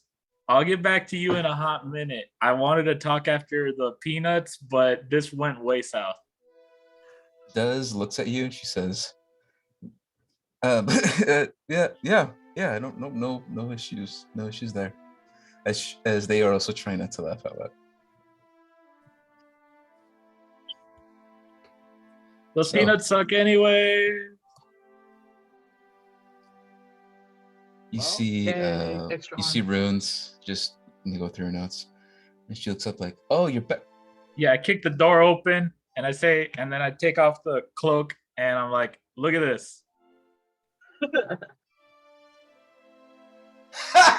And she goes, sorry. Man. That is insensitive. Oh my Get over here. Let me take a look at it. Yeah, so see, I guess I didn't know I had a secret third arm. This was I guess maybe maturity finally happened, and it's just like I'm discovering new things about my body that I didn't know about. So I figure maybe you can introduce me on how to handle this. Whoa, And- Ilkan, hold on. I'm not the type of doctor. Well, what am I supposed to do about this? Okay, it's flicking my gold. Let me. She looks through her book like, let me identify what this is. Just give me a second. Dragonborn puberty. Do not, ladies and gentlemen, do not indulge in infinite peanuts excessively. You will grow a third appendage. It's not good for you. Well, don't unlock supermassive black holes that are How also was magical. I supposed to My know God. that? You're the one who goaded That's me into right. picking this thing. Oh yeah, for sure. Ilkhan. What? makes Sorry. Go ahead. You're saying something? No, I was just yelling at Edelson. What? You got something for me, Bruce? And Ilkhan, I need you to roll a 1d8 for me. You're gonna get It is now being identified. it's gonna fucking like grow another one. That's a D10. I rolled a 10. My bad. Yeah, we want to roll d8. That's a 6. Oh my God. Okay, Ilkhan. As of right now, you have a third appendage that is not magically a part of you. It is a part of you. Oh, This is fuck. a new I arm. just drew? This is a new arm that has its conscious of its own for whatever reason. And right now it is just touching everything. It's like it's touching the side of your face. It's like just grabbing you like, oh God. That arm will be there, thankfully, for only 6 days. Oh, for 6 days? Dude, isn't that like most of the campaign? Yeah, that's why it was 8. Yeah. Yeah. You'll have a third arm for 6 days. What the fuck? However, through role play and Dungeons and Dragons of playing the game, there is a chance you will be able to control this third arm. That's We the will plan. have to If I see. gotta fucking, Oh, sorry, go I ahead. gotta work with this thing. New mechanics for new arm. You know, this may come in Ilkhan. This may come in favor for you. How? It's flicking my gold, dude. Well, My if gold. you train it, maybe it's just like a dog, you know? You just gotta train it to do cool stuff. I guess. You work with animals, right? Yeah. Can you train a hand? Oh, well, actually. The hand right now, it's weirdly, it's looking at Adelson's direction, and it's just doing the.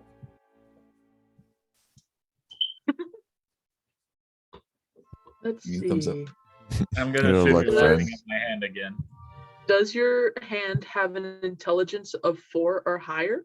I don't know. It's a fucking hand in my Okay. back. Let's do a You know what? perception check on the hand. You know what? No. Investigation check. Fuck all this. Thanks, Rune. I guess. Whatever. I'll Crower. Hey. Let's go get your tree, buddy. Let's go get the tree. I gotta work some shit out. I can work on this on the walk over there, I guess. Let's go.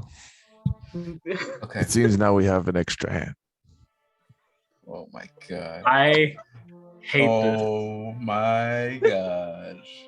Yes. I am. Expertly written. So Does I'll happy get right back to you later. I got a handful right now. This was a mistake. I wanna. I pat him on the back, but I end up high fiving him. Oh my god. Yeah, Crower, as you attempt to like pat him on the back, the other hand is like sort of just grabbing at your feathers, just Bigs gently, up, just you know, just like dabs and all just that. petting it, and then as you like he punches, like it does this thing where like it just does that. Oh, you guys can't match right. He goes for the slap, you go for a dap, you go and then other round. It's just awkward. Monkey in a cage. Snail. Indiana Jones. No, it's fine. At this point in time, the party leaves the Cut Price Tavern. Oh, hey! It was the baby. The baby opened the door. All right. So, This is stupid. two things New happen edition. as you Okay. begin to leave. One, you see a very familiar face who is slowly just picking up some broken glass, putting things away. He's picking up a couple things and just putting them back on a stall. And you see this individual. if I can find them, please. Oh my gosh. Why do you always do this to me? Sorry, give me a second. I do apologize.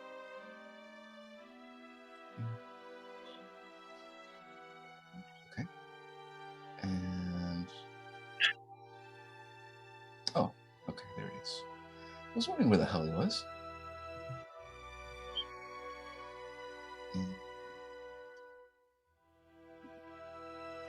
Wow, this really took a massive turn. That was not That's expected. the power of D&D, baby. Yeah. Yeah, how's that nowhere? You see the large bugbear that was working on working on his weapons, smithing, and the uncle of the two bugbear children. And he turns around, he sees you leaving, and he says, "Whoa, easy. Wait, before you go. Please, take this." As he reaches around, and he hands you a large care package. And he says, "This is for saving my family. And for closing the portals in our home." As he looks around, and you see the deserted market, just a little bit in shambles, but it could have been a hell of a lot worse. Who takes the care package? Not me. My hand's gonna take shit. You know what? If anything, Crower, can you like hold on to my cash in the meantime? Because like I do I'm not a not fucking want to bank. find coins missing. Monopoly. You will not pass go, homeboy. Okay. Carla, grab the money or grab the whatever the bugbears. Thank you very kindly, Mr. Bugbear. This is very appreciated. Oh, Yes. sorry. As you say that, he nods his head and he says, "It is the least that we can do. I hope this will help you along your journeys." Okay. As you open the bag, Can I see what's in it? you get to go ahead and pick an item, a potion, or a weapon. Ooh. Alan, how much are you handing me? Oh, but dude, you're gonna hold on to like all my money for right now. Is like I think a lot because my fucking uncle just decided to make me rich. Also, this thing keeps rolling for me. Hold up. But I take the item. Edelson. Item? Okay. Yeah. Edelson, as you open up the package, you see I that have the 500 package gold. Take it. was holding 1,200 gold pieces and a very strange shield. For the sake of, let's move the story along. Yeah. The shield is a +1. Is a +1 shield. And as you look at it, you see that it is made of refined like glass almost, as it reflects what little light there is in the area when you hold it.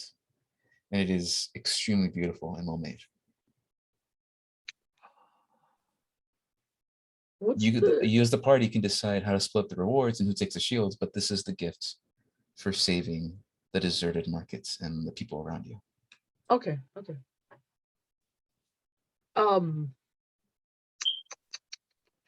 Guys, look. Gold and a very cool and pretty shield. I don't know who's gonna get the shield. I guess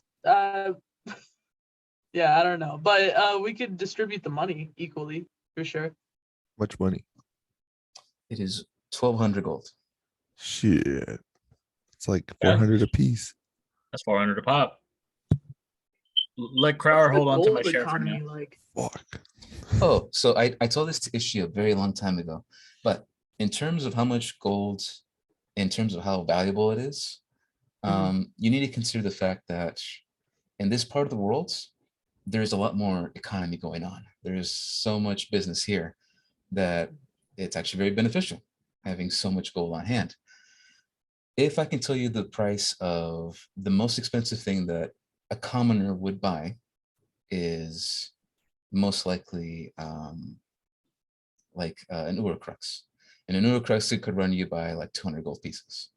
But as long as you have an Urocrux, you're probably like, you're set for life.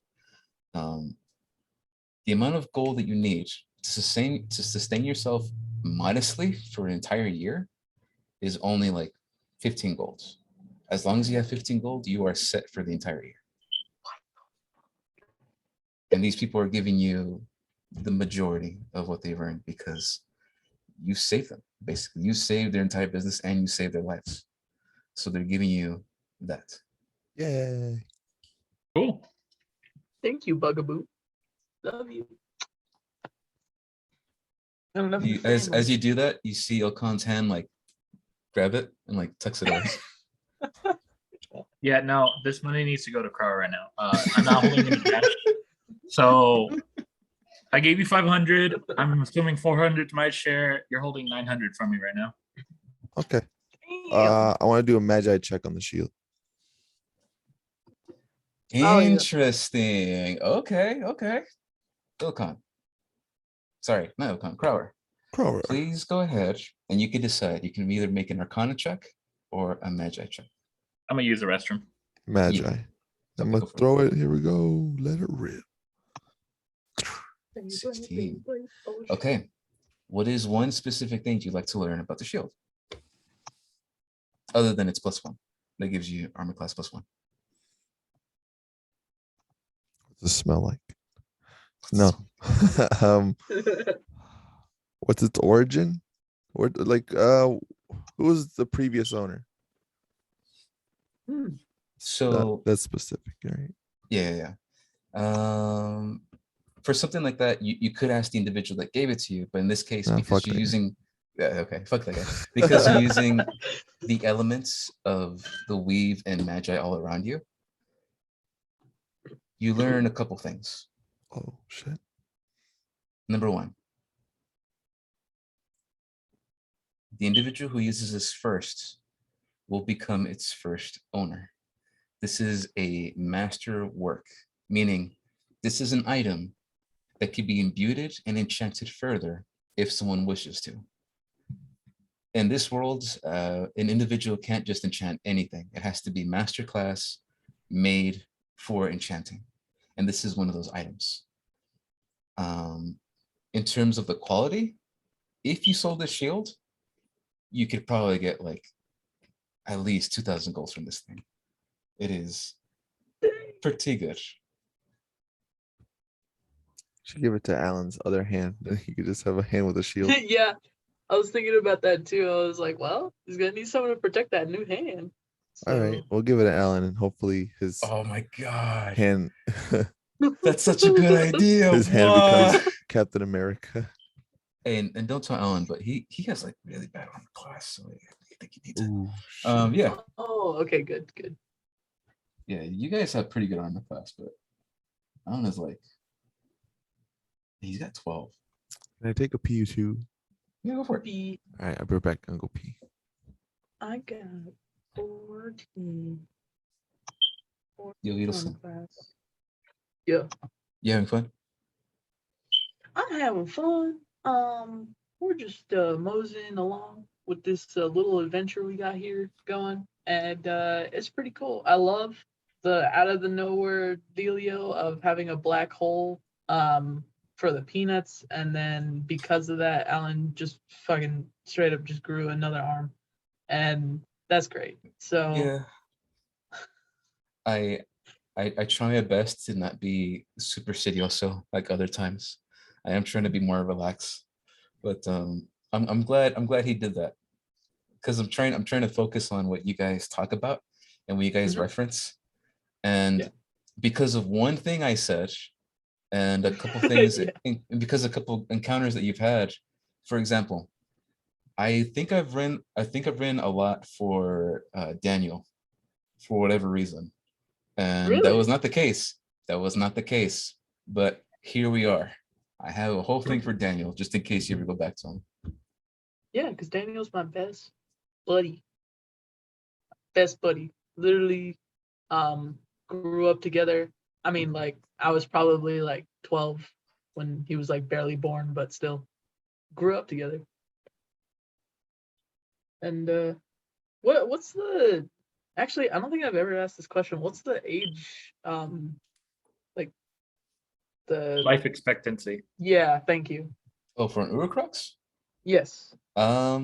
They're kind of like parrots. They'll live for about like 130 years. Parrots live for 130 Parrots years? live for a really long time. They do not die out easily. These goddamn parrots. I was not aware that parents are infinite. No. I mean, parrots specifically don't live 130 years. I'm saying that they live for a long time. They live just as long as like a person. Still, that's crazy.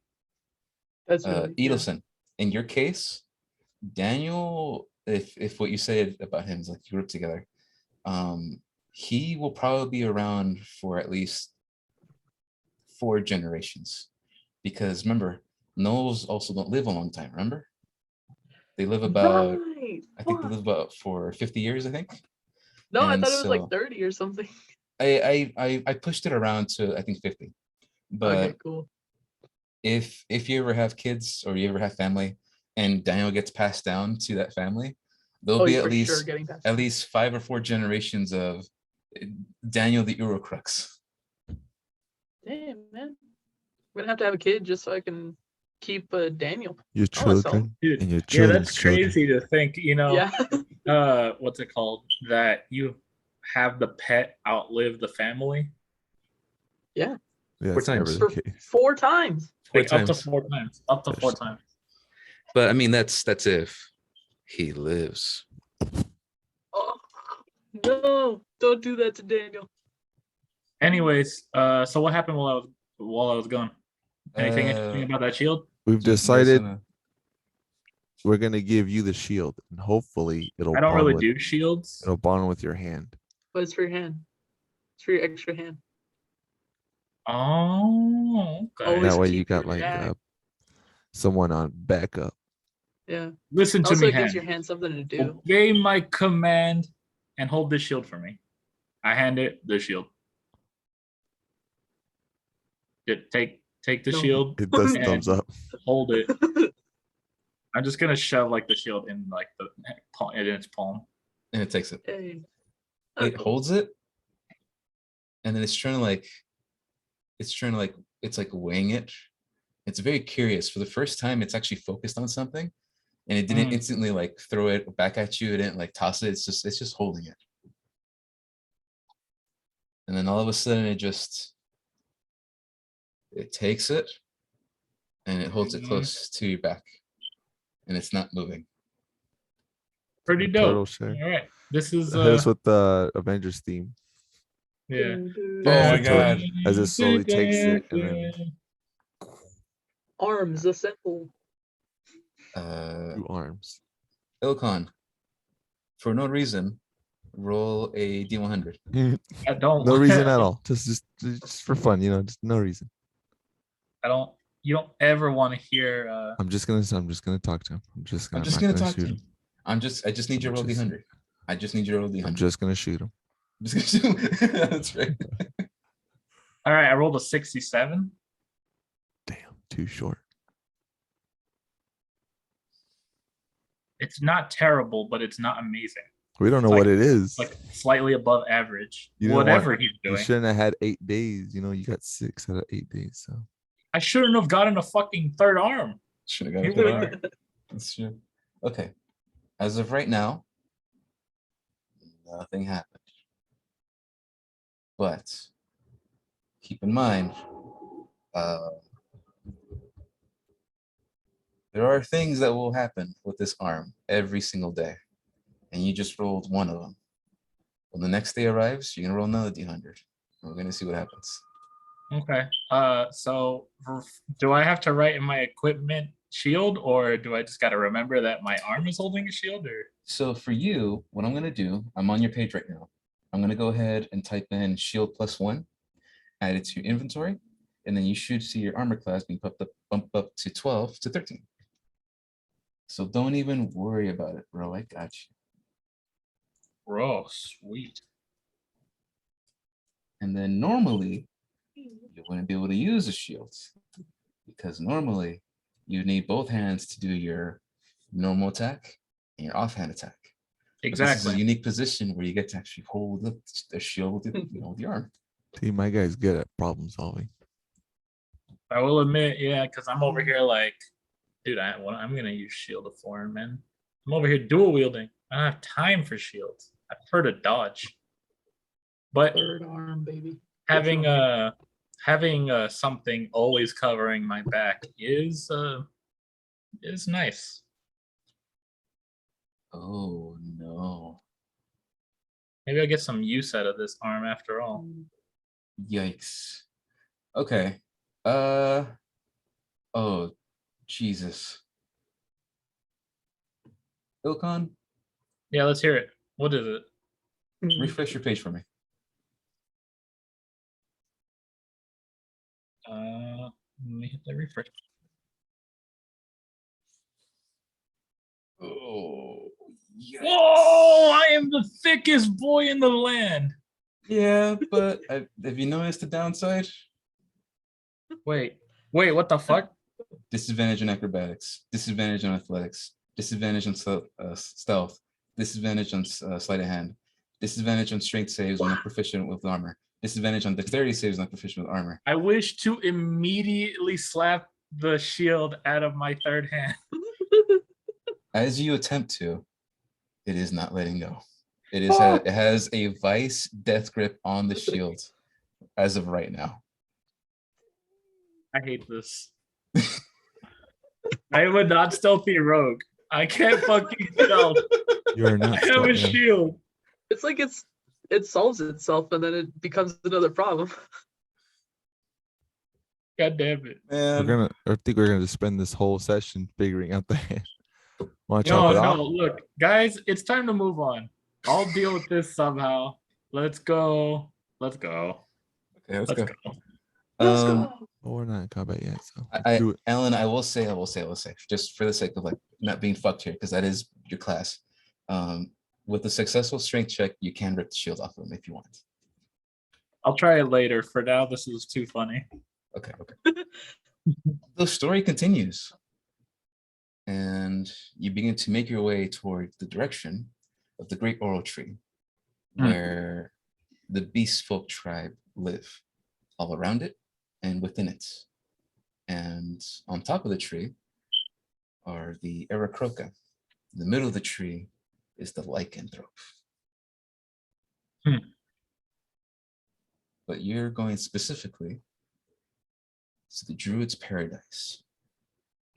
Now, Ilkhan, you've been there many, many times. This is a place you've been to before. Edelson, you've maybe gone in there once to grab something, and you probably got lost. And then you had your fateful encounter with an individual there. And Crower, you've never been specifically. You've never been there before. You just know of it. So thankfully, I'm not going to make you roll anything to get there because you have one member that knows how to get there specifically. Easy, no problem. So it takes less than an hour, but you do make your way towards that direction, and you reach the Druid's Paradise within no time at all. Did we change the music? Did we meet any cool people on the way? That's up to you to decide, Edelson. Like do you guys do anything before you get to the Druid's Paradise? Or do you wait? Because Ilkhan knows that the Druid's Paradise holds very, very strange magic, items, shops. There's a place called the Casino. You never heard of that before, but it's apparently a place where you gamble. It's very strange and unique, but you can go and do stuff before you get to the Druid's Paradise if you'd like. There's a lot of dope stuff there, like a lot of dope stuff. I've been there a bunch of times. You can see a couple shows there. They got this crazy thing where you go out and they got this just this whole giant like fountain of water that shoots out and it comes in like patterns and stuff. It's like this whole show that happens. And then they even got like these people who are doing like trapeze stuff and Sometimes um it's like choreographed to Lady Gaga music, or the Beatles. the Beatles. Which is weird because it's just a pair of insects, but Yeah, it's literally no just one, Beatles. no one Beatles. minds them. They're pretty good. Yeah. Wait a minute. But people So Ilkan, you're telling me that this tree is basically like Vegas? I don't know what Vegas is, but Yeah. if you Speaking think of, it's like that, it's probably a lot like that. If you guys want an Okay. accurate representation of what the Druid's Paradise is, More like best- Laughlington. the best thing I can tell you is it is a culmination of many places in one place. So, for example, one area is the entertainment district, another area is the business district, another area is the et cetera, et cetera, et cetera. It goes on. It's separated into four, but in the middle, the dead center, every section of it is connected to this grandiose area where all of them connect. And the food Carla court. nailed it on the head. It is just like Vegas. There's a lot of Yeah, weird so- shit there, Shit. and it's not specifically about gambling, but there is a lot of it there. Oh yeah, Viva Las Vegas, but not the lyrics, just the do do do do do do do do when we arrive. You get to change the So- music because you're heading towards Druid's Paradise. Oh, we're on our way. Okay. But like I said before, if you want to do anything before, let me know. Didn't someone want to talk to us before we left the tavern? Not that chick with the books, but like someone's like, I No, have a specific. does the maid mentioned a side job, but I got frustrated with my hand and I stormed out the building. I said, I'll talk to you later. I got a handful right now. And then I left. Okay. Crowder, as you say Laughter that, and- weren't we supposed to talk to somebody? You notice something pop at the right hand side of your like eyesight. And you see, the moment you said that, there is this, I'm gonna say it's an alleyway between two buildings. And in between that alleyway, it's very dark and secluded. After you say that, you see the morphings of a black liquid begin Oh, to spread right. around, We're and it supposed begins to talk like her. there's just this black smoke that comes out, and instantly you think like, oh, you grab your mace and get ready. But then you see coming out of it, levitating almost, the blue fur of a catfolk. And you see that it is the same individual, Lady Safi, as she comes out from the shadows and heads in your direction. And she greets you. And she says,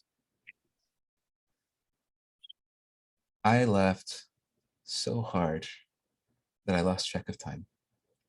So thankfully I found all of you. Yeah. You just came to mind. And now you came to fruition. I do try. So yes, Crowler, you're correct.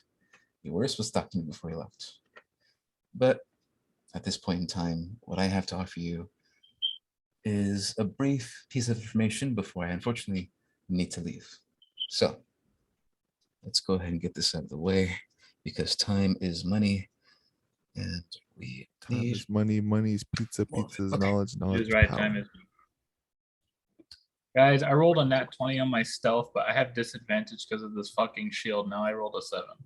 Oh my god. Damn. Jesus. Wait, we're rolling? Well, he No. just did it. I just did it because I wanted to see how bad the disadvantage would be to me. And yeah, it ruined my nat 20 and gave me a 7. I'm so sad. So when you get like a Lady 5, are you side. gonna get negatives? Lady Safi continues by saying, okay, so this is what we know so far. The bit more information that I found out, just for you. As of right now, it seems that most of the kidnappings happen around churches, worship sites, if we're being more specific. And it seems there is a correlation. Individuals with clerical backgrounds or of a strong faith have gone missing. We don't know why. It's difficult to keep track of all the faiths in the city of Jerusalem as we allow any to worship anything, even some of the patriarch gods, but that's just my opinion. And at the same time, there is pushback as the peaceful don't want our help. We don't have an accurate record of who's gone missing, how many are still left, what they're doing as a precaution. Unfortunately, and this is the big information I want to leave with you before I take off. Unfortunately, the followers of the fallen goddess of Izon pray constantly for 8 days. And they all gather up in their churches and their masses, and they're all together in one spot to pray. And they do this so that no harm can come to the city, etc., etc., etc., etc. I'm not a big fan of it. But that means that if there's a chance that anything will happen, it is a strong chance it might happen there. But granted, I don't know more information because it's difficult to get more information. There's a chance that you'll learn something else. Maybe you'll find an individual that has more, but as of right now, that is our only lead. And thankfully, as she is looking around at the people and trying to gauge what time it is, thankfully they haven't started. And it seems that this, hopefully, might be postponed as this has been happening more and more and more during recent times. We shall see. Do any of you have any questions before I take off, as that is the last bit I can give you before I myself need to look for more? I don't. No, I can't think of anything. Okay. At this point in time, I must ask, does anyone follow a god or a goddess or other? What? No, I don't do those. No. don't think Our creator. Ah, yes, the Okroka, created by the World Mother.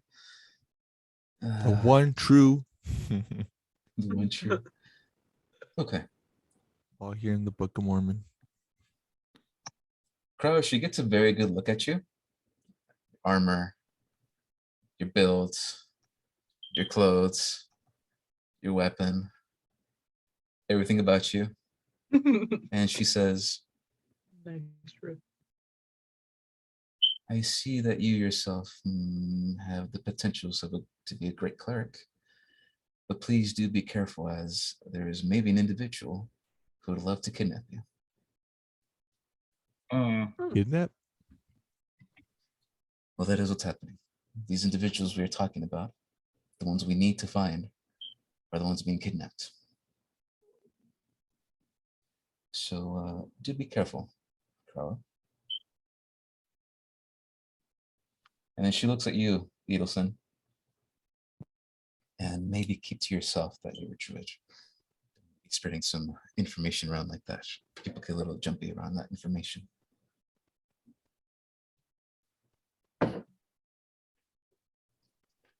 We're a strong banded group. We'll be fine. We can watch each other's Handle it. back. Look at that dude. He's a big ass bird. Hey, he's a big bird. Oh, Look at him. Look at this fucking guy. I'm not in the business of losing my people. So please, my people, don't die. Yes, we will be careful on Yep. this mission, on this quest. Yeah. Hey, okay. Is that all?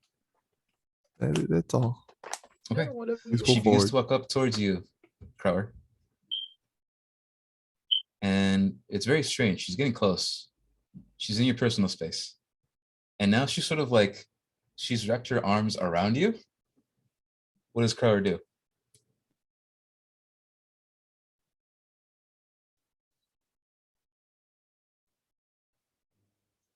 What do you do? Just it's instant. What do you do? An instant reaction. I don't know. Get off me. I puff up my wings like bitch. As you do that, as like you have a moment of like, what the fuck? And you begin to like push her off, you see that she has slowly just like downward just disappears into the ground. And the shadowy area around you is just turned black at your feet. And you see she disappears into your shadow. Dirty And she bitch. says, don't die, please. You're too handsome for that. And she disappears. Dude, Oh. you just rejected her so hard she melted. Oh yeah. You can't hold GBF down. But yeah, you see this area around you that was now filled with gas and like black liquid is gone. And it's just solid ground. She evaporates into a fart. All right. Anything else you'd like to do before you head to the Druid's Paradise? Can I never mind. No. Let's see, you're gonna set my soul. Let's go ahead and start heading on out. Let's make it over to Druid's Paradise. I'm Let's interested to move, go yeah. to Vegas. Let's go. Druid's Paradise. Okay. Return the beast once or twice, living in a Druid's Paradise. Are you singing what I think you're singing? No. Let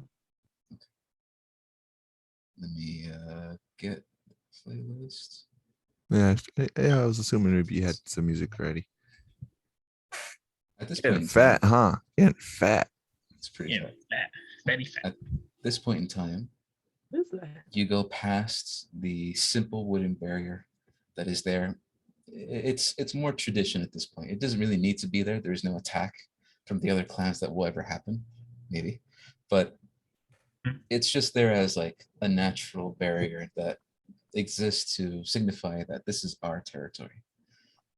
And once you pass that barrier, Crower, you feel yourself being imbued by strange magic, and you feel yourself more powerful, if just for a moment. Now, if you remember what I told you, this is your ability as an Aarakocra, as a Sky Warden, when you're near the Great Oral Tree. You up? Oh my god. Are you gonna go Yeah. fucking Super Saiyan on us because you're near a tree? Not just yet.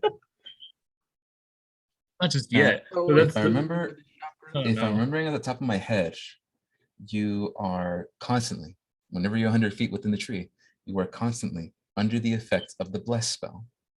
And you gain 30 temporary hit points. Yeah, buddy. 30. What the hell? God. Do I have to write that down or if they don't exist? Wait, sorry, what was it? Do I have to write it down? So on your character sheet, you should have the option to input 30 temp. And it should be right next to where it says current, max, and it says temp.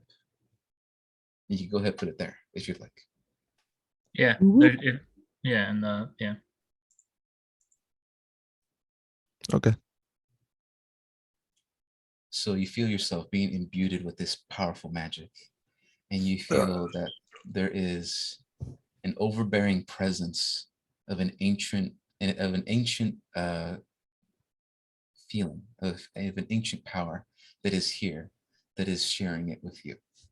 And for a brief second, you feel yourself connected to the Great Oral Tree, if just for a brief second. Respect. Feels good. Feels fucking good. And then you walk by and go inside the Great Oral Tree itself. Let's hear that Vegas music. Into the Druid's Paradise. Feel it, friends. The calming power of the Almighty Mother is around us.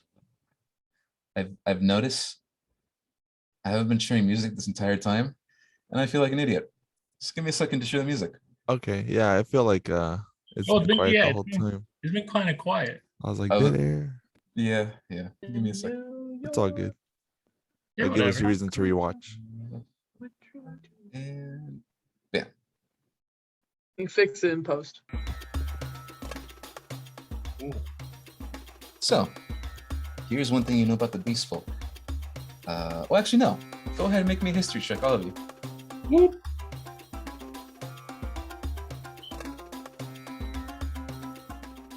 Get that hand. You can't stop me on this. That's true. Fuck. There it is. 6, 16. Okay. So Crower Who are you? and Edelson.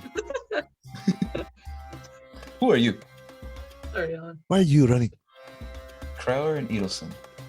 From the little bit of history you know about the Beast Folk, is that the majority of these races, Catfolk, the Lycan, and all these other creatures, the Rat Folk, they actually came from the deep south of the continent of Izon. And most of these creatures actually live deep in the deserts below in the continent. So you get the instances where a lot of the shops around here kind of look like just for an easy example, a Middle Eastern bazaar, a market that is filled with like nothing but tents instead of wooden shops.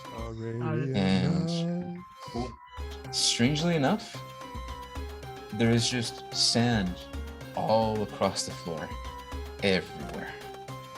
And when you walk into the Druid's Paradise, you see that there is so much light bearing down on you, you can't help but look up. And you see that there is a raging, powerful, artificial sun in the dead center of this tavern. And it is massive, giving off so much light everywhere. Hot? Semi. It's semi-hot. It gives warmth. Like it's warm enough to notice, but not warm enough to make you uncomfortable. Okay. Huh. Which means there's someone or something that is powerful enough to imbue an artificial sun into the Druid's Paradise. There's a whole And as you look up, ecosystem there. you see that there are branches coming out, and you see that there are other shops on those branches. You see that there are makeshift elevators that come up and around, and they go sideways and they go up and down. You see that there are shops everywhere on the side of the tree. However, the tree is not hollow. The tree only goes up, the Druid's Paradise only goes up about a good 500 feet before it reaches a large wooden base. And it seems that this entire place has been carved out to house the Druid's Paradise. Holy shit. How they got permission from Midnight, the leader of the Skywarns, to carve into the tree, Crower does not know. But know that this has been allowed for whatever reason, and right now you're inside a 5-mile long tavern within a giant fucking tree at the very bottom. Capitalism is always the answer. Okay. Prove me wrong. Yeah, dude. Capitalism take control And the of everything. smells and the sounds hit you like a fire truck. You've been hearing. It smells fantastic. And the sounds, you hear just strange music playing in the background. And strange dialects of language you've never heard before. As you walk in and you are officially in the Druid's Paradise. The tree. Whoop, whoop. Free. So what you see in front of you is a quick picture. It's kind of like the entrance of a tavern. You see there's many like gift shops everywhere, and you see it's like it's for the tourists. You think it's for the tourists. The real stuff is inside. What do you guys do? As you are now free, and do as you wish. I do I'll do a check on the ball, the sun. Okay. Or shit, I don't know what I would want to do. Would that be more magic and more history? I would Animal say- handling? It's up to you to decide if you want to make it a history check, a arcana check, or a magi check. Arcana. to Arcana. I roll. Hey, 18. Yes. Okay, give me a second.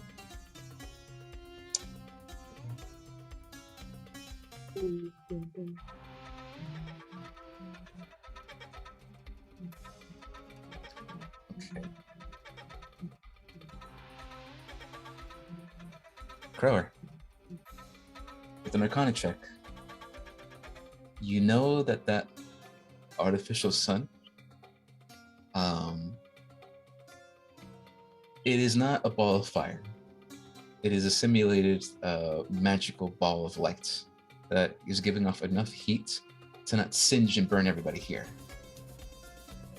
But you do remember hearing a story a long time ago of when genies from another land came to the city of Jerome and bestowed many gifts as a sign of good faith that they meant no harm. And Yorikrim, the genie of air, the only genie that has the potential to actually grant wishes, loved the city Jerome so much, and particularly loved the Druid's Tavern so much, he wanted to make sure that it was properly lit, because that was the biggest issue they had, was that it was completely dark in some areas, and it was just as dark as it was outside. And he said no to that. And he gifted the city, specifically the Druid's Paradise, the ball of light, an artificial sun for this place. fuck. So, Dope. yeah, gift from a genie is what you remember. You know, when I was a boy, When I was a and I boy, relay this information. we live in a world. We live in a world with genies. Apparently. Ooh. Well, like, we fucking with genies now. Apparently. Yeah, we out here. At this point in time, Edelson, I need you to make me perception check. Do it. Okay.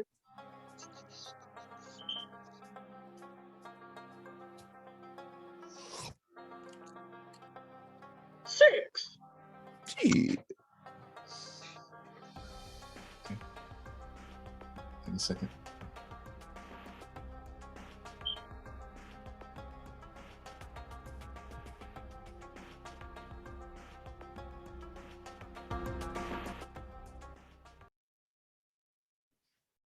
Edelson, the world goes, what's that word? Oh, tunnel vision. It goes tunnel vision for you. You're very amazed with everything that's around you, and you're very surprised out of all the new things you've seen, because it's been a while since you've been back here. And you see one individual catch your attention. You've never seen this individual before, but they look kind of familiar. The noise is gone.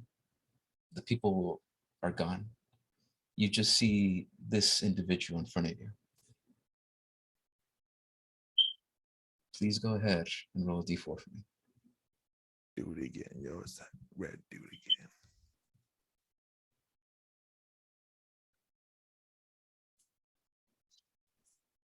Let's see it. 4. Max. It's a 4. Okay. Let me get my notes ready, because yeah, it'd be that time.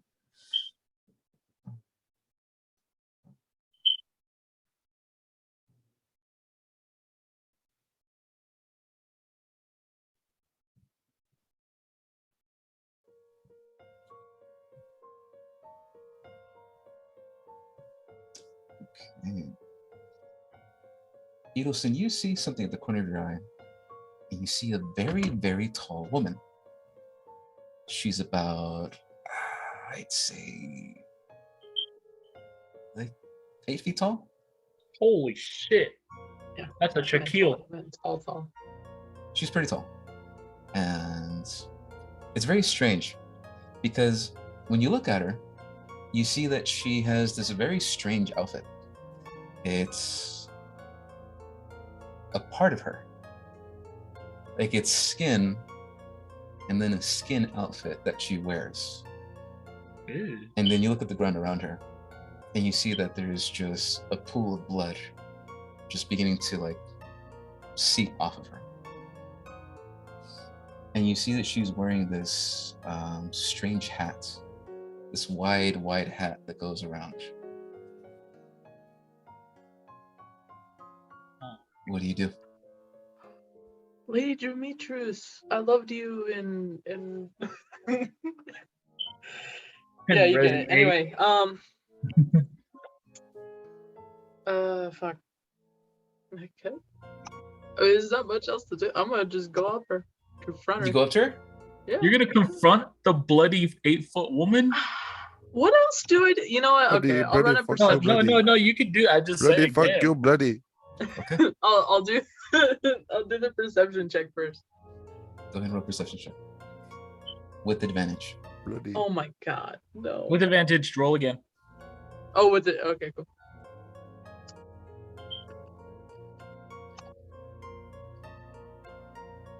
Oh shit. There you go, Nat. Watch your jet. Watch your jet. Okay. I only see the 6. Did you roll something else? Yeah, I Yeah. rolled a 20 Oh, 21. and There plus it is. 1. Yeah, a nat Gotcha, 20. Gotcha. You rolled a nat 20 on that perception check. So You get a good look at this woman. the individual is wearing, like I said before, it is white skin all across her, very pale. And then she turns around and you see her face.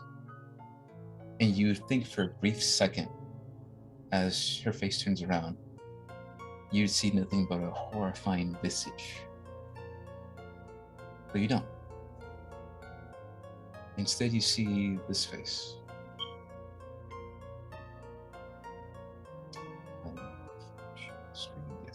Screen. Give me the face I want to see. See this strange white pale faced individual look right back at you. She gives you a big smile. She's very happy to see you. And then all of a sudden, the bottom left corner of your neck begins to burn and itch. And you can't help but scratch at it. And then she says just one word.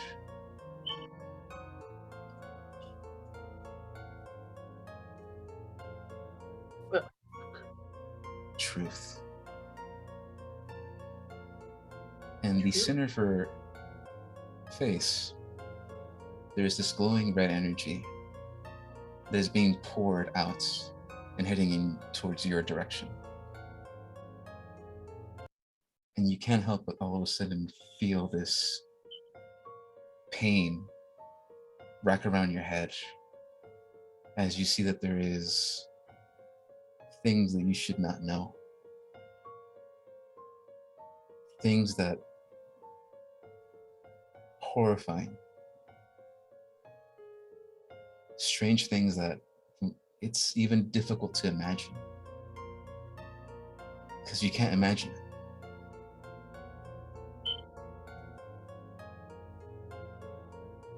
I need you to go ahead and make me a wisdom saving throw with disadvantage. Because unfortunately, you perfectly saw her.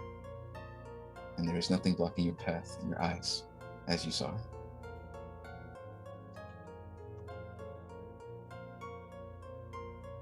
$14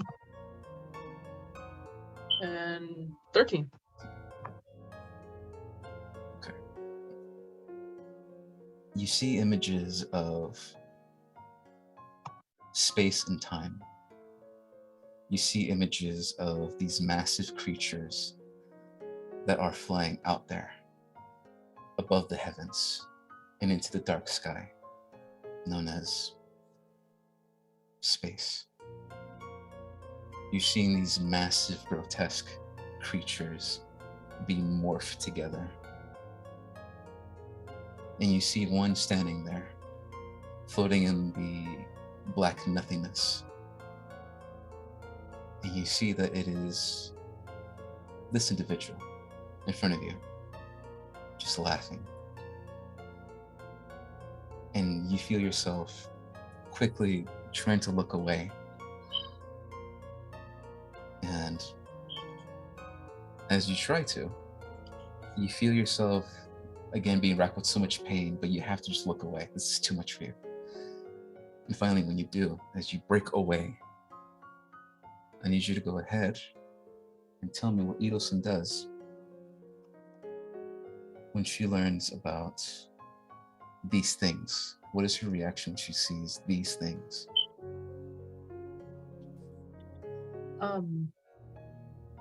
I think Edelson would be mostly silent, but also kind of like just like this blank stare on her face, kind of just like eyes wide, and then like slowly backing up.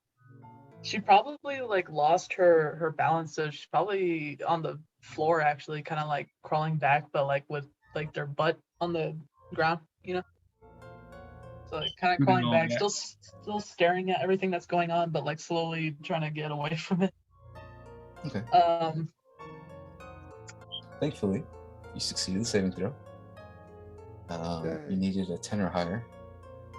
But just know, just like with Ilkhan, this will go on every single day until the last day of Aperture. Oh shit. And more things will happen. But we will continue from there as Edelson breaks away from her visage and this strange woman just smiles at you. And then she waves her hand as to say goodbye. And you break her gaze. And all of a sudden you're back on the ground in the Druid's paradise.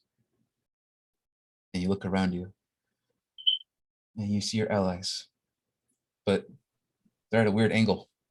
And you notice that you're on the ground as you're trying to figure out what happened. Edelson slaps her face and gets back up. Hey, so do I notice this fool fell over on the floor?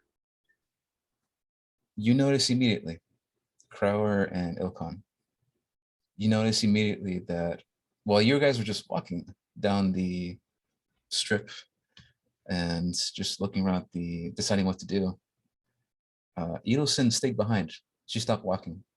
And then both of you turn around and you think like, what the heck? And all of a sudden she just screams. She screams at the top of her lungs for about a solid minute. Oh, shit. And you try to calm her down, you try to relax her, but she's just screaming and looking in front of her, just screaming. At this point, just raging, howling at the same time. And this goes on for about 3 minutes. What do you guys do when this happens? What's it called? While she's doing that, I don't know.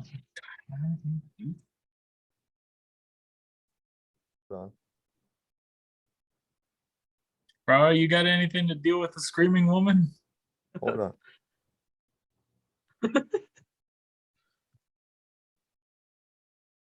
I'm not licensed in therapy.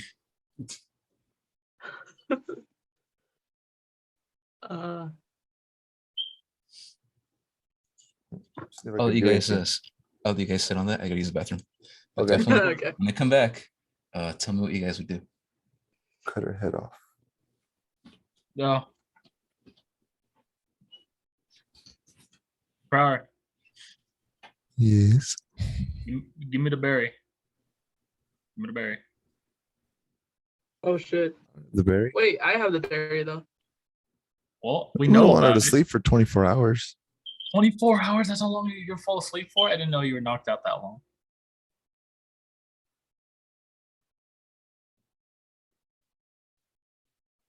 Well, we can't just bonk her on the head either. You know how bad that's going to make us look? Knocking out a screaming person like in general, but also like a beast person in the place where they've been getting kidnapped, and we're knocking out a screaming beast person. That's gonna look so terrible on us. I don't know, I'm just trying to see if I have anything that's like Yeah, I'm looking, but chill I pill. don't. Yeah, I don't specialize in making people calm down. I specialize in making people sleep forever. Oh my god. Maybe what's something you could do?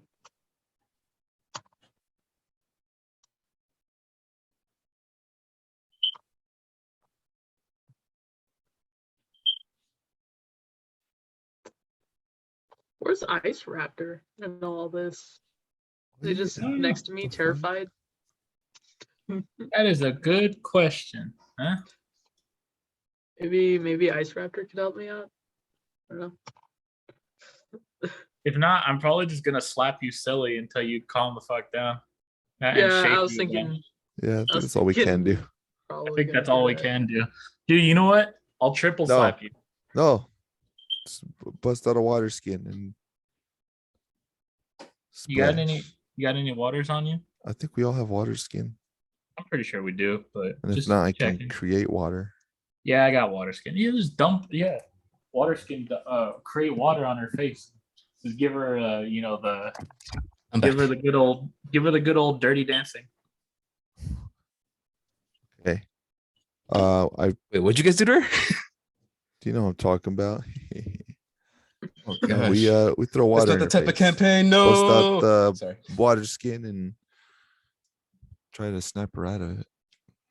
Okay. When you attempt to grab your water skin and splash on her face, try to snap her out of it, she immediately stops screaming, but you see that she's hyperventilating, she's panicking as she is looking at you, Crower. She's looking at you and she's grabbing at your feathers, she's holding you tight, and she's panicking. And then go ahead and make a Crower. Go ahead and make a what would this even be? Go ahead and make a charisma check. Just as you try to calm her down. Me? What the fuck? It's your charisma low. Is that the best? Yeah, mine's not either. Actually, it's probably the worst one. Move. Hey, okay. Hey, girl, get your shit together. So what does Crower say as she is holding on to you? She's holding on to Crower as hard as she can, and she's hyperventilating like crazy. You know, What would Crower say? chill, damn, girl. What the fuck? I say it. Well, I don't know. Fuck, he's not good at speaking. This is what's wrong? What are you doing?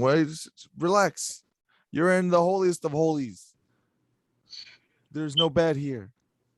In the heart of the tree. I'm like out of What have breath you because seen? I've been screaming. What have for you 30 seen? minutes. Come back. Yeah, Crower, as you say that, Keep it grounded. you see that she actually has. There's a look of relief on her face when you say that. You say all of that, and you see that she actually comes back, and you see that there is recognition in her eyes, and she begins to like slap herself in the face, and instantly, it's almost as if she completely did a personality change. She is just confused on the ground, and Edelson, you notice that when you see Crower in front of you, your throat kind of hurts a lot. Like you've been like yelling a lot, but it's like parched. And you don't know what happened. Hold the other half of the water skin in her, gesturing towards her, the universal sign of take a drink. So she just completely forgot everything that just happened? Yeah. She saw everything I explained to you, but she wasn't present for when she started screaming. It's almost as if it's almost as if she wasn't there for that. Okay. But Crower, you do notice one thing, and you notice that the mark at the bottom left-hand corner of her neck, it actually has grown a little smaller. Just a little bit. Just a little smaller. Mark. Your mark. And then Edelson, as you begin to pick yourself up, wondering what the heck happened. You're sort of confused because you notice that you can sort of see individuals. You can see people's essence and aura. What You're not sure, Your special eyes? but you see Chakras. that Crower actually has like a burning bright light in the center of his torso, and you see Ilkan. He has, funny enough, he has two lights, one very small one in his back and one large blue one in the center that is giving off electrical energy. And you see the same thing for other people as well. And you're noticing that, oh, this is them. This is who they are. And you blink your eyes and all of a sudden, all that's gone. And you think to yourself, that's fucking weird. And you pick yourself up and you're finally back. So you're gonna tell us what the fuck you were screaming? Oh, yeah. As you begin to hear the music again all around you. DJ, spin that shit.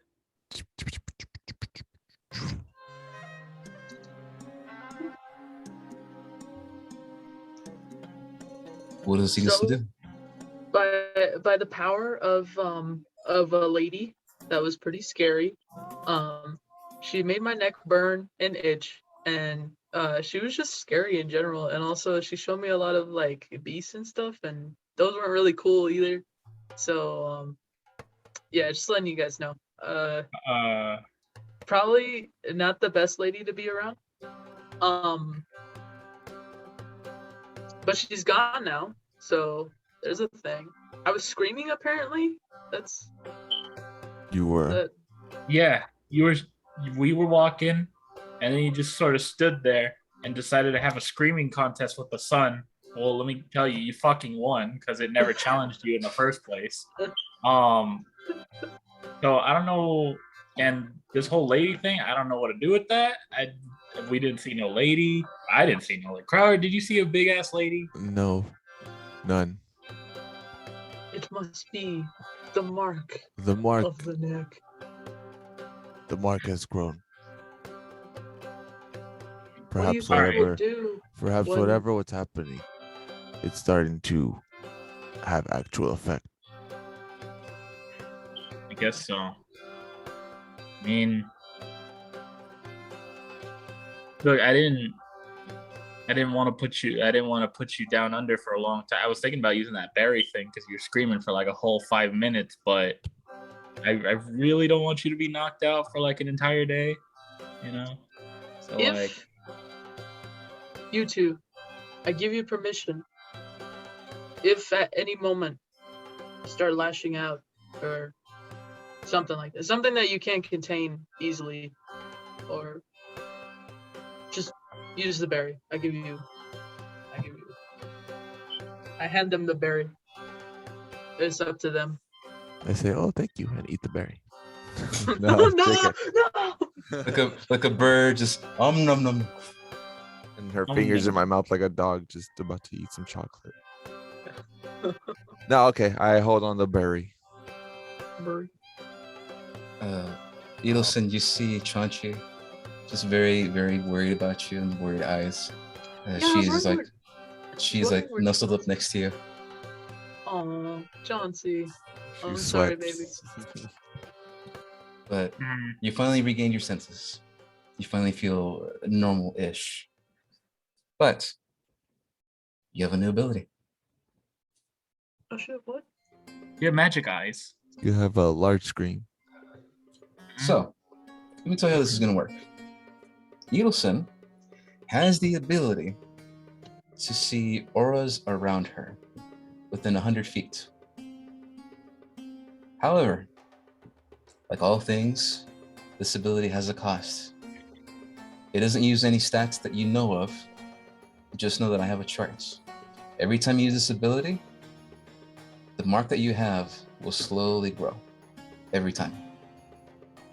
Okay. But just know that for whatever reason, you have now the ability to see auras of people from 100 feet away. This includes underground, in the air, and auras aren't connected by magic. If anyone has any magic that is blocking them from being ever seen, you'll have no problem seeing them, including people who Nudge, nudge. are invisible. So keep that in mind when moving forward and deciding whether or not to use this ability. But the name of this ability is called the Gift of the Apparition. Gift, huh?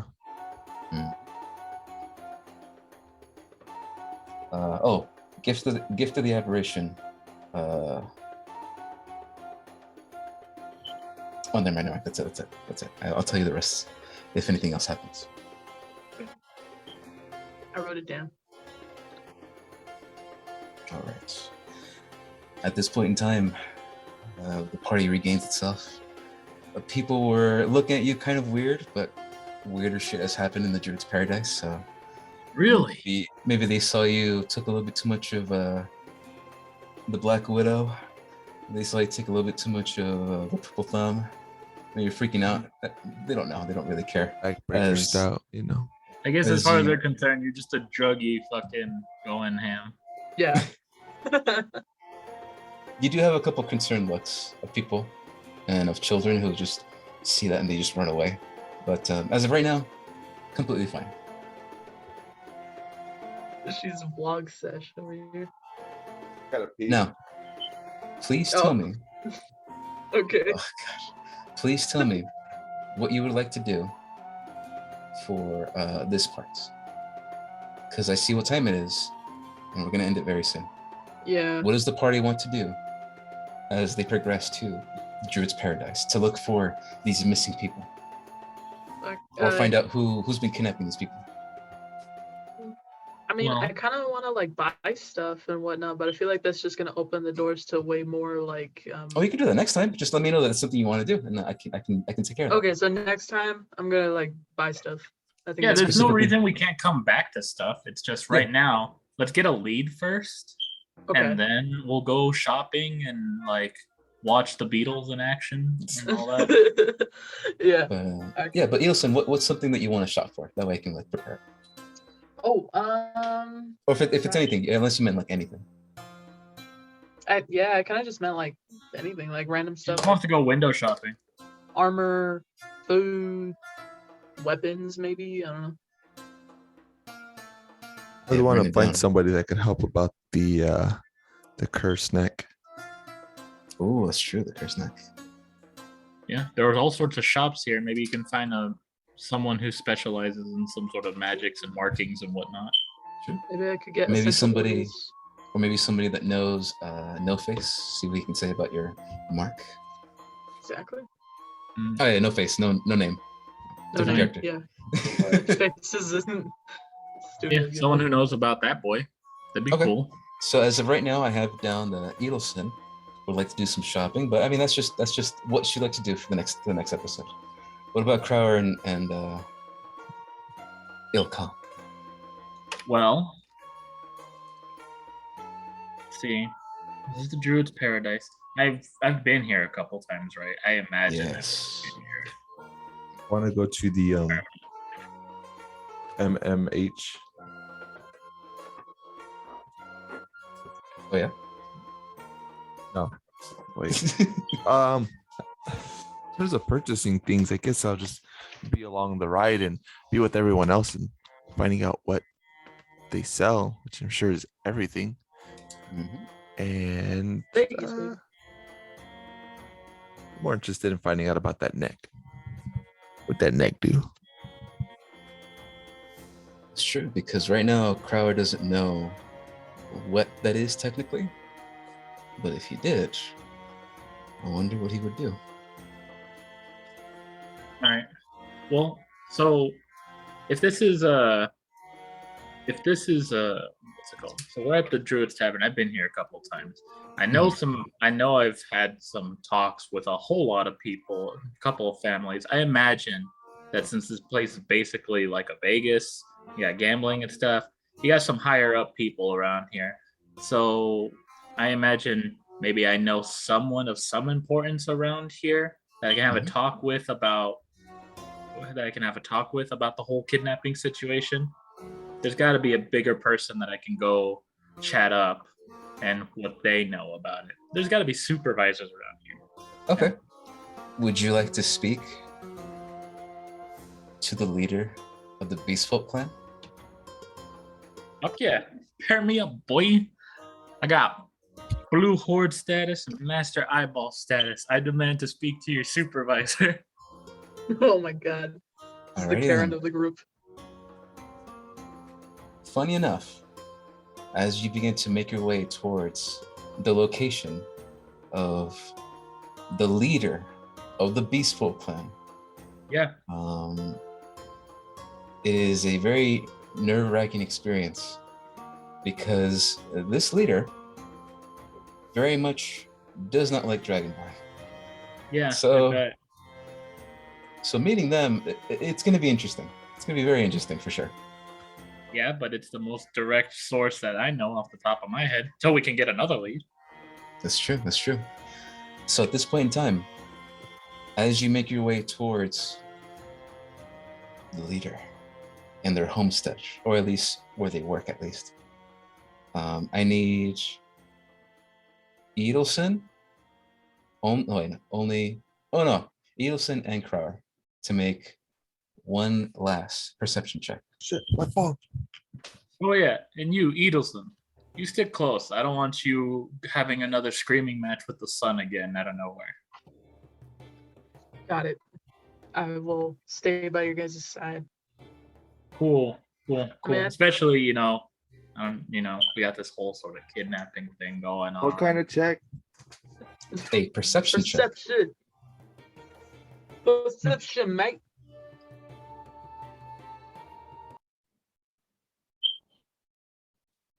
Yeah. Also, I got Ice Raptor, so I'm good. Woo! 17. Okay. You are walking behind Ilkan, or both of you are, as you're trying to follow him to see to speak to this this leader of the Beastfolk clan. As a unique sound catches your ear. If you're still scared, you can hold my hand. Both of you succeeded, so you begin to hear this in the background.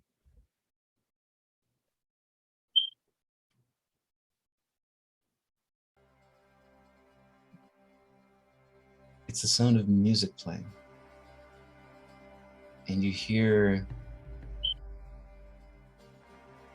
a beautiful voice sing with this.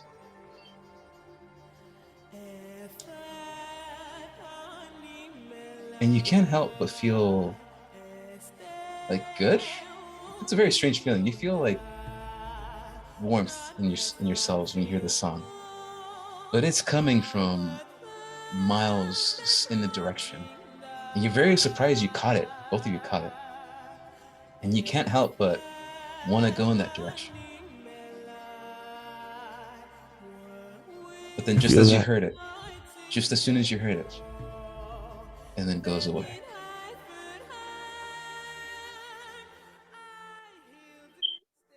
Oh, it's gone.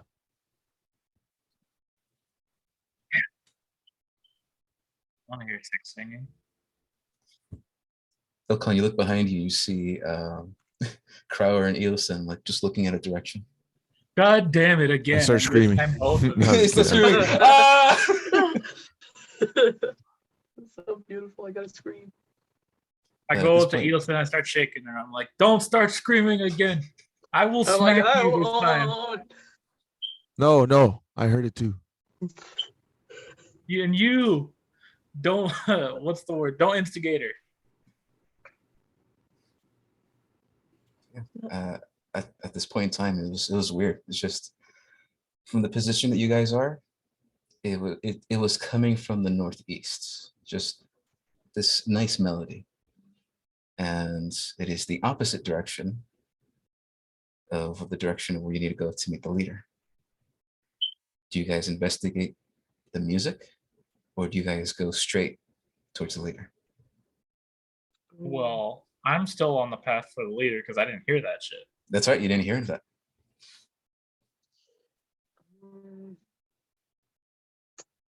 I mean, maybe we could do it as like a side quest later. There's a call. Oh, okay. I feel the call. Alright. Okay, call. Iris. So like, it's the tree talking to you. Is this an Eric Croker thing? Like, it I'm can not be, because sure. I heard it too. Yeah. Oh shit! All right.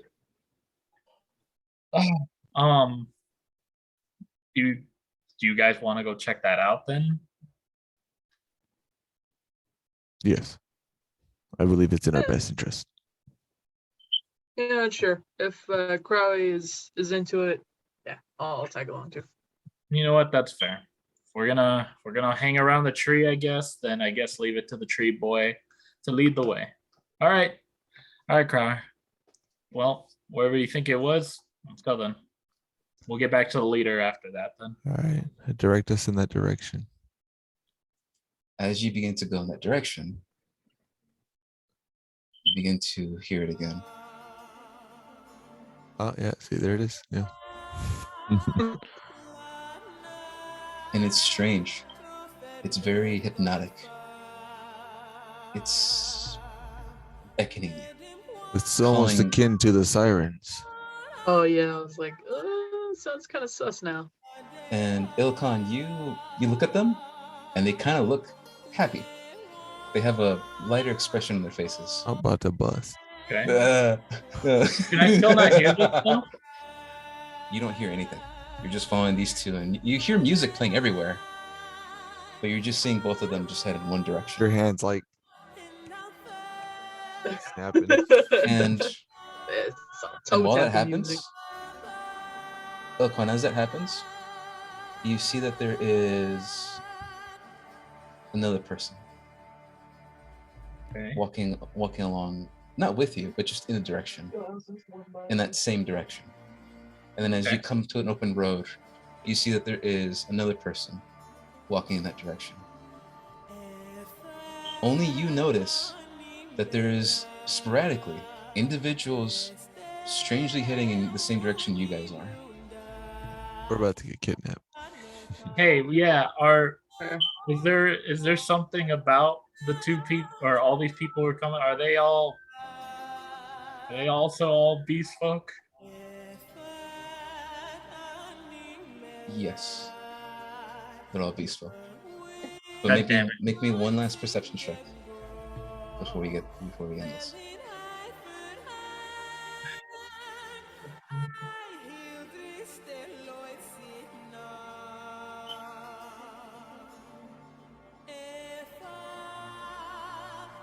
Come on, phone. Roll that for me. That's weird. 22. You begin to notice that all of these individuals, they look conscious. Just for whatever reason, they look happy. And you see that there are cat folk, rat folk, mouse folk. Some others are lichen. But each and every single one of them has some type of symbol of their faith around their neck, on their clothes, on their weapon, something as they head into this one direction. And that, my peeps, is where I'm going to end it for today. Oh shit! It's Alright. one Pick up direction. next time. As a very, very small contingent of people are heading towards this direction. Okay.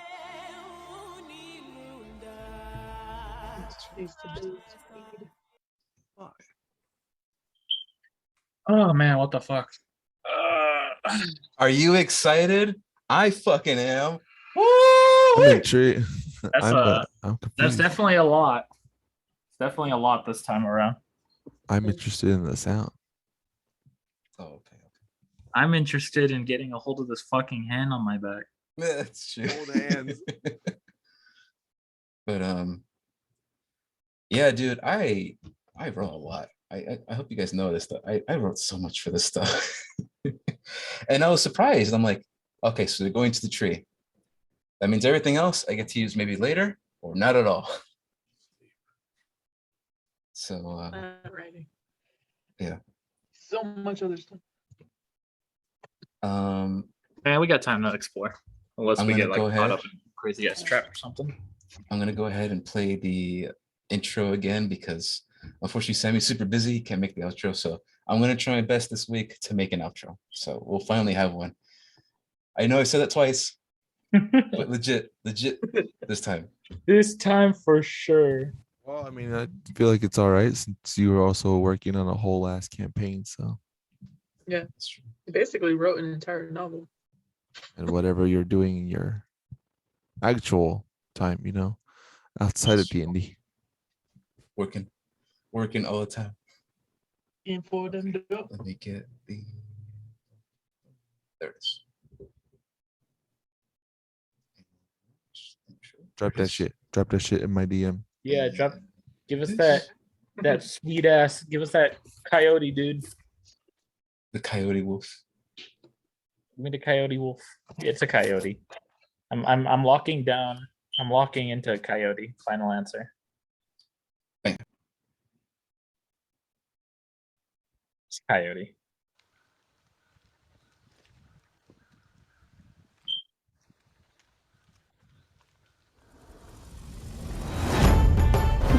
Shit, it scared me, bro.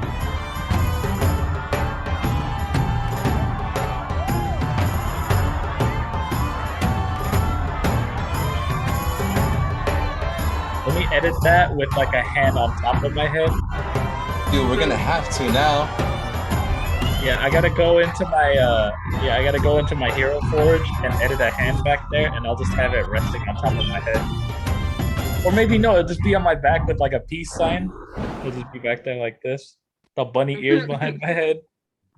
Then put a little symbol on Carla's character. Yeah. On Well, the neck. when Act 1 is finished, we're gonna have to revise your characters to see new items that they have, new clothes that they have, maybe new marks that they have for Act 2. New Which, arms. if I can tell you, oh wait, let me end the recording. All right, this is the end of the recording. We're gonna stick around for a little bit, but this is the end of the recording. Thank you, Yeah, so much for buddy. joining. This was amazing. You guys did great. I love you. Thank This is all possible thanks to viewers like you. Thank you.